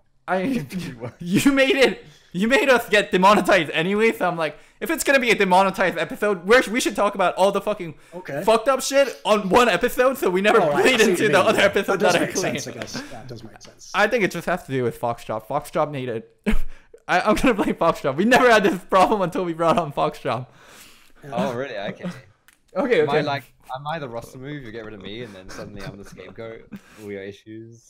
Right. Anyway, let's get back to Origin. Okay. So, Loco, we need to know your thoughts on Origin. Origin. I've actually been told he's supposed to just say Origin, because obviously like Origin's like the Spanish way to say it. So I was trying to be, you know, cultural and cool and shit. But like, as I said, I'm out on fucking Expecke. Fuck that guy. Actually, he's all right. He's a decent guy actually. But anyway, Origin. What do you think, Loco? Well balanced team. A lot of different ways to play. I don't think I caught their recent game, but I like how this team is built, and this is a team I would like to coach. And I think Gilioto did a good job of like fixing this team and like getting them to where they need to be. I don't think I have anything of like a lot of value to add, but once you guys talk, there is something I do want to talk about regarding Origin. All right, let's just talk about it now. We already talked about it. Oh, okay. So you mentioned it, but the Astralis branding not coming through is something that I'm kind of 50-50 about. Would this team be more hyped if they were branded Astralis or Origin? Origin still is one of the most popular brands in League of Legends, especially in Europe. I think they have the highest following after, maybe now they're probably third after G2 and Fnatic in terms of Twitter count, but they were second at one point just behind Fnatic. Yeah. So yeah, I mean, this is a crazy strong brand. I know. To be fair, I will say, like, I got a joke for you, right, that relates to this. It'll explain my point. So, right, one of the things is whenever I'm on Twitter in CSGO, because, like, I personally, it's not your opinion, my opinion only, I personally think Brazilian CSGO fans are the most obnoxious, like, because they don't just say, like, oh, I disagree with you. They say, like, I'll kill you, basically, if you just say, like, their team's going to lose or something. So because they go ham at me, as you might know from my personality, it's like, if you're going to fucking, like, all gang up and beat me up, I'm going to get some fucking shots off on the way down. Like, I ain't going out like a bitch. So I pop off on them completely. So I used to always make the joke that, like, listen to you fucking morons, keep putting hateful messages because you are just giving me free engagement, which obviously I can sell to sponsors. And then I was like, what's that? My lawyers just called me. Apparently, they're actually not worth very much as their engagement. Like, you know, you're supposed to be from USA or like Germany. It's like, so the joke there would be like, I agree, Loco. Origin has loads of fucking Twitter followers. I reckon about a solid 80% of them are just people who spend about $1 a year and they just type like, ja, ja, ja, ja, ja, ja, ja. So then I don't know if that's actually worth as much as like TSM branding personally, you know, like the kid who's like, because let's face it, like we all know, like 70% of TSM fans at any point in time only started the last year, just put on that fucking evil Vader suit, like fucking outfit. And they're like, haha, I embrace the evil empire. It's like, yeah, exactly, you piece of shit. So anyway, keep going. Wait, so do you think you made a video, right? Or I'm not sure where I saw it, but no, I just commented on it. Yeah, you commented that the Origin branding was a failure and it would have been better if they kept their Astralis branding. It's because here's the reason why. Like, I agree with you. I understand cynically why they wanted the brand that already existed in League of Legends and, you know, why not make use of this Twitter following instead of start from zero. But the reason why I thought it was a fail branding wise was because I think of Origin, like, if I go back in time, yes, I think of season 5 and it was brilliant. But there was Origin after that. You remember that? Like, it got really fucking bad. And everyone in the community now knows it wasn't just, like, accidental. Expected did hire his fucking mom and she ran it in the ground. So when I think of that, I think, dude, if I'm starting a team again, I'm not going to make that my brand. Like, that's the nightmare. So the reason why I would have picked the Astralis brand is because you know what Astralis represents right now? The fucking pinnacle of esports organizations. Like, they're the ones that have all the infrastructure and the fucking sports psychologists, and they all eat a special diet and go to sleep at the same time and practice in an office. And they have, like, mate, that's exactly the brand you want. And I agree, we started from nothing in League of Legends, but that is like from day one, you've got great associations with that. So it probably doesn't matter in the long run, but I personally thought, I was surprised that they went the opposite way on that one. Yeah, I personally agree with you on that one as well. Like, I don't follow CS:GO like massively. I used to a bit more. I played a shit ton of CS back in the day, and when CS:GO first came out and stuff, I was more into it. But even I, you know, keep up to date with current trends like every now and then, and you know, even I'm fully aware of the Astralis brand, right? And I think that's a really good opportunity, honestly, to actually kind of cross-pollinate these different esports. Like CS is going nowhere. CS is like the primal esport, in my opinion. I know, you know, StarCraft and stuff is like the OG, but what Get Right has been playing since he's like fucking 12, and now he's like 40. Sure. Yeah, so you know, like these pro he's players, like 30 or so, but yeah. right. But these pro players, like, and these brands like NIP that was starting from, was it Heaton? His name is, I can't remember. I think it's Heaton. Yes, that was the original guy. Yeah. Right, and he was a pro player in 1.6. So of course, yeah. It's like, this has been going for like so long, and CS:GO is not going anywhere. If you can tap into that brand, like, that is the esport you want to tap into, and Astralis is the dominant brand right now. So much following going on, and it's like, imagine if you've got, like, I don't know, one of the Astralis players is like, oh crap, great win, Device, good job. Yeah, of course. Right, let's say Device sweeps it out. Like, suddenly now the CS:GO team cares about your league team. Now I think, this is my perspective at least, this could totally be like a shitty business thingy and just throw this all out, some chat and shit. But, you know, I think that's great. You know, I think that's cool that you could then tap into that and get that going in. And I'm a bit surprised at how like warmly embraced the Origin brand has been, because like you say, on their way out was not pretty. It's like Thorin being ganged up by Brazilian fanboys. It was not graceful. It was ugly. It was dirty. And that's the last image I have of this org, right? Yeah. But here they are, and people love them again, so that's good. And I don't think in hindsight, I don't think they made the wrong decision. Okay. I would have loved to have seen this in the LEC. Do you watch a lot of basketball, Foxdrop? I watch the hockey, but I don't watch basketball. Okay. Do you know what team Michael Jordan played for? Yeah, the Bulls. I don't know. What's the last team he played for? The last team? Oh shit. He took a year out to play baseball. I remember that, but no, this is after his second retirement. He came back. Yeah. Fuck, I actually don't know. He played for Washington Wizards. You don't remember that. It was absolute fucking travesty. His teammates hated him, and it was a really fucking bad year. But you don't remember that shit. You just know Michael Jordan played for the Bulls. Yeah. But I am an English boy. Yeah. Apply that is not a huge thing. Apply that to Origin. Like, people don't remember shit show Origin as much as they remember from Challenger to World Origin. That's fair. And That's fair. See, my favorite Origin was when they had Froggen and Forgiven, and they were just shitting on EU Masters. So. EU Masters. I was casting that. That's how I got into the LEC, was because they saw me there. And I met Insec, and I was like, just fucking, I want to, you know what, I'm not going to repeat what you were saying about, you know what, J-Dong and all that stuff. Let's throw that out the window. But, you know, like, he is the OG Lee Sin guy, and he was there. Of course. Like, that was it's a god. And that's the whole meme, because everyone was just watching EU Masters for Origin at that point. So I guess it's fair enough. Oh, so the super simple thing they could have done was Astralis and LEC, and for their academy team or their Masters team, have a Spanish team in the Spanish league, call it Origin. So they can it's not bad. They can have both Astralis and Origin. Yeah. What if that, like, the future of Origin brand? Are they just gonna keep it Origin for all the way through to make sure they're both separate? And do you also think they might have done that because they don't want to diminish Astralis' name, because Origin wasn't gonna like be Astralis level from their first split, right? Yeah. To make sure there's segregation. Well, the interesting thing, because you won't know because you're not from CS:GO, but the company behind Astralis is a company called Refresh Entertainment, which has like millions and millions in investment. And in fact, they even initially got money from like the Danish government or something for esports. So they had a lot of money. And what happened is the way they made the Astralis brand was they went to the players. If you remember, those players were in TSM. Yeah. That's what they were in, like 2015. And they went to them, and what happened was at the time, because that was like, like the third best team in the world or something, they got sick offers from everyone, by the way, like Optic Gaming, fucking like FaZe, all the big clans wanted this team. But what Refresh offered that none of them could Equity was instead of just you getting a sick salary, we'll give you like some shares in the company, basically. You'll have like some equity. And like, obviously they oversold it on the idea of like, and then when you retire, you'll still own part of it. It's like, well, first of all, mate, like this company hasn't even done anything yet. Like that might be worth nothing. So that they did overplay that part of it, but the concept was real. Well, the thing is they did that with a bunch of teams. And so at one point in time, they had like 3 different CSGO teams. They had like Astralis, they had one called Heroic, which they just sold recently. And then on some level, they were involved with setting one called Godsent as well, which actually had like Pronax and some classic Swedish players in. And the thing is, what that tells you is that it's not like it's Astralis is the company, Refresh is the company, Astralis is a brand. So as a result, they are very open to the idea of having brands. So as a result, they're not as married to the idea it has to be Astralis. It can be, Origin's out, bring that over and rehabilitate that brand.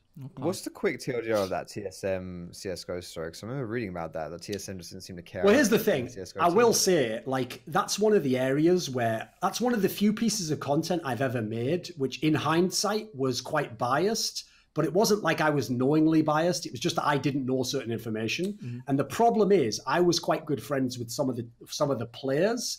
Whereas obviously at the time, this is when I used to fucking hate Reginald because of what an Arsenal he'd been to me. Yeah. So being as on the outside, it did look like TSM had misplayed a bunch of shit because they obviously lost the team. They ended up with like a really bad fucking NA team, and they now they're not even in CS:GO anymore. Funnily enough, they're about to get back in, but they were completely out of it, and it made them look like the meme of like they only know League of Legends, isn't it? So the problem is this: what I didn't know is that it turns out that Reginald was actually technically right. Which is that was the year when CSGO salaries were literally, because that was the year CSGO went massive, literally every 3 months of that year, whatever new team signed to an org was getting the highest salary in the world. And it was just going higher and higher and higher and higher. So as a result, the best team in 2015 was Fnatic, right? They won 2 majors, loads of titles. They were literally, this is how you know that the market's changing. If you're an org and you have Fnatic players under contract, you're winning everything. There's no way you renegotiate the contract. You're like, well, that's the best for me. I've got you at the price I got you, and I'm going to keep it. Dude, even Fnatic was voluntarily renegotiating the contract to up the salary and bonuses because they knew if we don't, the second the contract ends, they'll just go to the like a team with like loads of money that can give them a salary we can't afford. And Reginald wasn't wrong, by the way. It turns out that at the time, because it was blowing up and people were bringing investment dollars in, it's like what happened in League of Legends now. It got eventually so that you don't make money from the team. You lose money. So at that point in time, you can't run it as a business. So actually, even though at the time I thought, what an idiot, he's let this team go. He was right. At the time, it wouldn't have been worth the money that you'd have had to pay. Like you would have to pay loads of money and all you would get, remember, is like you'd get, they'd win a trophy. It'd look cool, but it wouldn't do that much for you actually as a team. You wouldn't make money. Yeah.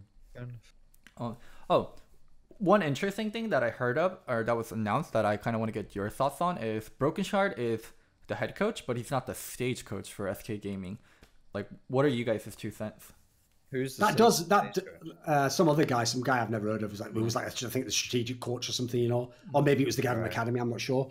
That does look, to be honest, if you consider that what happened with this split was, remember they had a different coach at the beginning, then they made Broken Shard from the Academy to the real team, and now they're putting Broken Shard like off stage. That just does look like they were like, let's try Broken Shard. Who the fuck said that? Yeah, my bad. You're the off coach stage. You're the off stage coach, and in fact, you're actually the out of the team house coach. And in fact, can you get the fuck out coach? Like, come on, man! Like this is like the kind way to just fire him, basically. So, like, could be wrong on that. There are some things that was a messy situation from what I heard. I won't repeat all of it, but basically there were. Oh man, how do I even say this without? Because let's just say that Sheepy was a good coach, but someone else wanted to be coach, and so it created issues basically. Yes. And just like the long story short is that Sheepy kind of got the short end of the stick there, from what I hear. But the reason Broken Shard's in is because he was SK Prime's coach, which is their academy team. So to be honest, like him being a temporary fix makes sense. So the fact that he's getting put backstage also makes sense because maybe he was never their guy, right?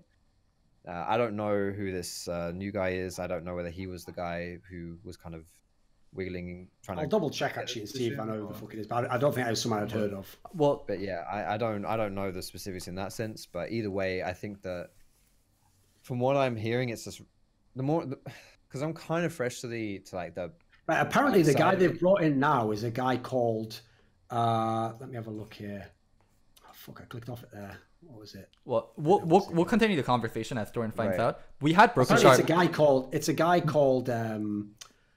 Assuming this is the coach now, I think it's this guy, a Romanian guy called Realistic or something like that. Right. And apparently he was like a coach or player in Click Tech or something like years ago. So I don't think he's a very well-known person. Right. He seems like a scene guy, you know.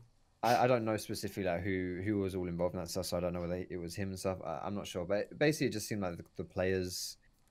You gotta find a good fit for the players with the coach. Like, it doesn't matter if the coach is good or bad. Like Sheepy has been with UOL for a long ass time, and honestly, UOL was one of those budget teams that would find talent and kind of develop talent, and was basically just like a farm team for the rest of the league, because then other teams would pick up their good players like Vizichachi, Zersei, Healer Sang, Exile, PoE, yeah, exactly, Kikis.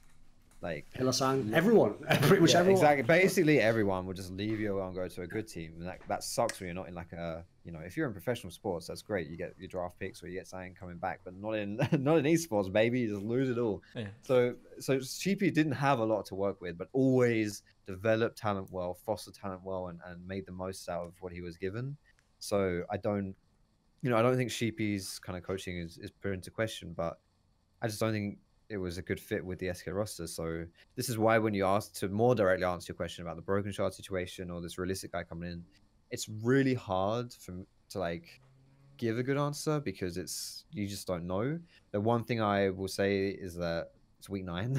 Like SK had their first 2-0 week in like ever, which I think was 2 weeks ago. I think week 7 may have been week 6.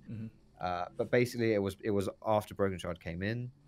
And do you really want to rock the boat a little bit? For me, it looks like SK could be challenging for that last playoff spot. I'm not convinced they will make it, but they could. If they don't make it, they will probably finish just like 1 win below, right? It's kind of it's between like them and Misfits, and them and Schalke, in my opinion, because I don't think Misfits will make it. Sure.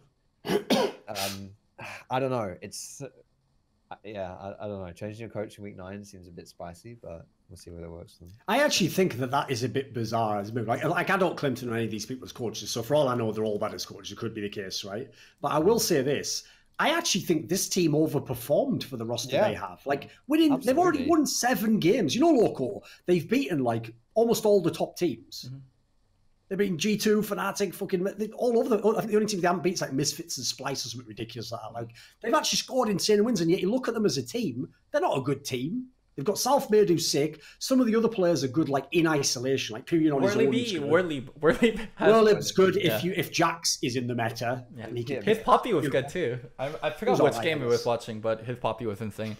So I'll say this about the Broken Shard coaching thing: if Broken Shard is a mentality coach, or if he's like a sports psych, or he's like a authority figure type of coach, then this change can make sense, because like you want the person doing the draft on stage, right? Isn't Broken Shard's expertise supposed to be strategy and draft? He does tweet about drafts on Twitter. Yeah, I don't know if that's the entire requirement. I know in like season 4 that was what made you a head coach, but I don't know. I can't claim whether he's actually he's a former player, so as far as I can tell, the only here's the thing. I actually like Broken Shard as a person. He's all right, but the only thing I know about him, because I mainly like follow him on Twitter, is that him and Shakarez are like one of those like really disturbing like old couples that are just arguing all the time, and like one of them's like, "Shut up, old man." It's like, "Whatever, bitch." Like that's like their relationship on Twitter. It's really disturbing, actually. I don't know what the fuck's going on there.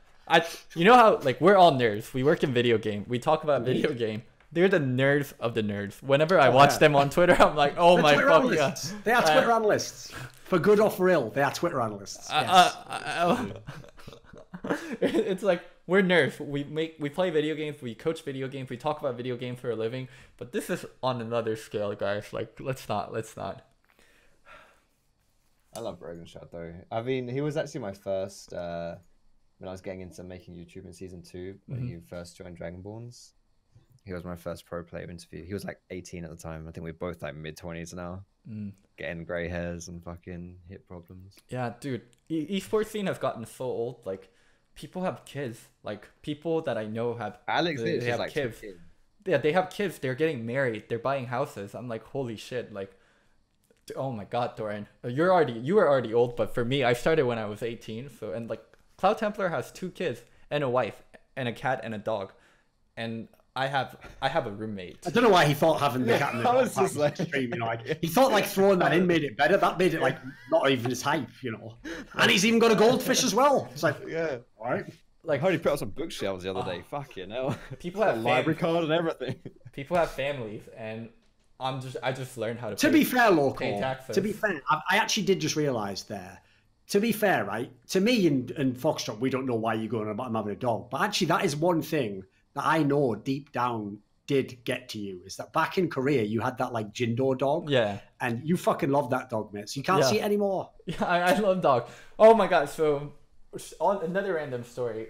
Do you want to know a little side story? I'll tell you a little story, right? Okay. Just because it's one that you'll appreciate. And I don't think he'll mind me saying this, even though this was a private conversation, because like Monty's a pretty forward-facing person, right? Monty once told me he wanted to get one of those Jindo dogs, because the thing is, it's basically, if you've ever seen this dog, you know, like a Shiba from fucking Japan. Yeah. It's like the Korean version of that. It's a similar, like, cute dog, nice face, and, you know, they're, like, quite behaved, quite intelligent. But this is the reason Monty wanted to get it. It's the most fucked up reason. It's because he'd read that those dogs bond very closely with one owner, and then they're so loyal, they'll be, like, mean to other people and lovely to you. And that's the only reason he wanted it, so that it'd love him and be an arsehole to everyone else. Like, if that doesn't say more about Monty than the fucking Jindo dog, then I don't know what does. And by the way, that's a sick story. That's fire.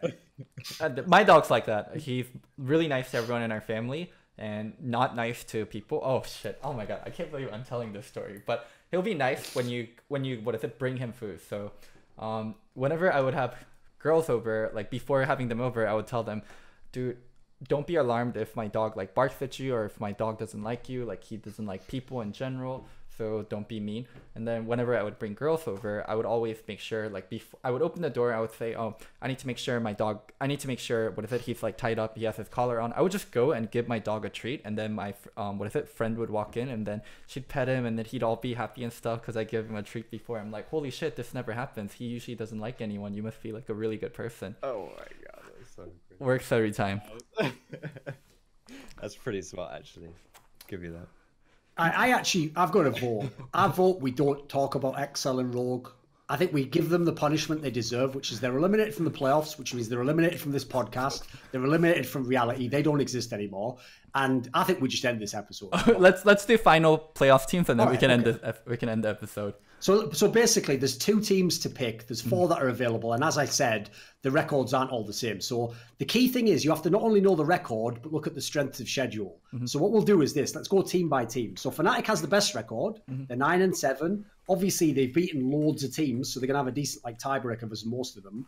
And they play G2 and Splice. But as we said, G2 are the ones with the stand-in. So even though Fnatic actually has a pretty that's not an easy strength of schedule. They are 2 games up already. So odds are, unless they lose both and everything, and like exactly the wrong team goes there, it's almost certain they're in, as far as I can tell. So then it's really just the other 3. And the other 3 is Schalke is 8-8, and the other 2 teams, Misfits and SK, is 7-9. Now Misfits play, which is the one with the best record of the 3. They play Splice and G2 as well. Yeah. So just like Fnatic, so they also have a decent shot, but they have to win a game probably. You can't just lose. Meanwhile, SK plays Vitality and Rogue, so they get one in theory easy game. And that's it. Yeah. I think so. In theory, SK actually has the easiest like overall lineup on paper, but they have the worst record. Did we so talk it's about actually, Schalke there?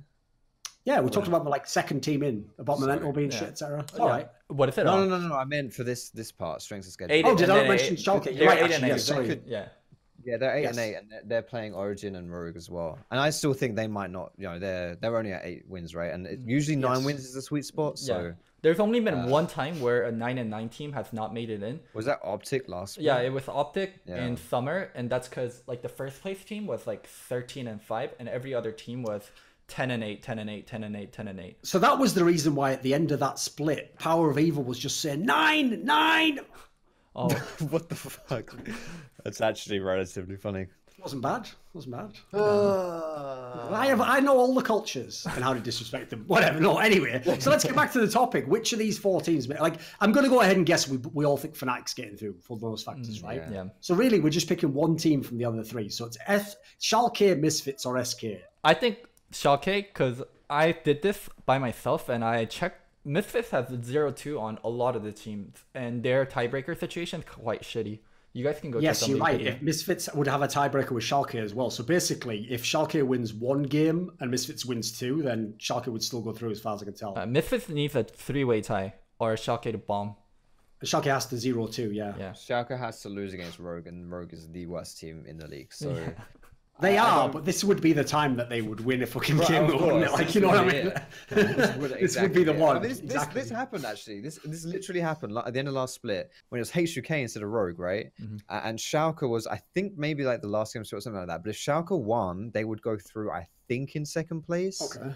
But they lost to HUK, which bumped them down, and then they had like a 3-way tie or something like that, and they actually fell down to something. Oh, by the way, I just remembered something though that is relevant to the Rogue angle. The reason why they probably won't actually win this game is because since they know they're out, they've sent some of the good players back down to the Ultraliga to try and win the academy, the National League. Right. So that was the whole reason they were getting some of the wins, wasn't it? They had like the Vander and Vander, etc. Yeah, they've got. Yeah. In theory, it's going to be the bad lineup. So actually, the Rogue games probably are a free win again.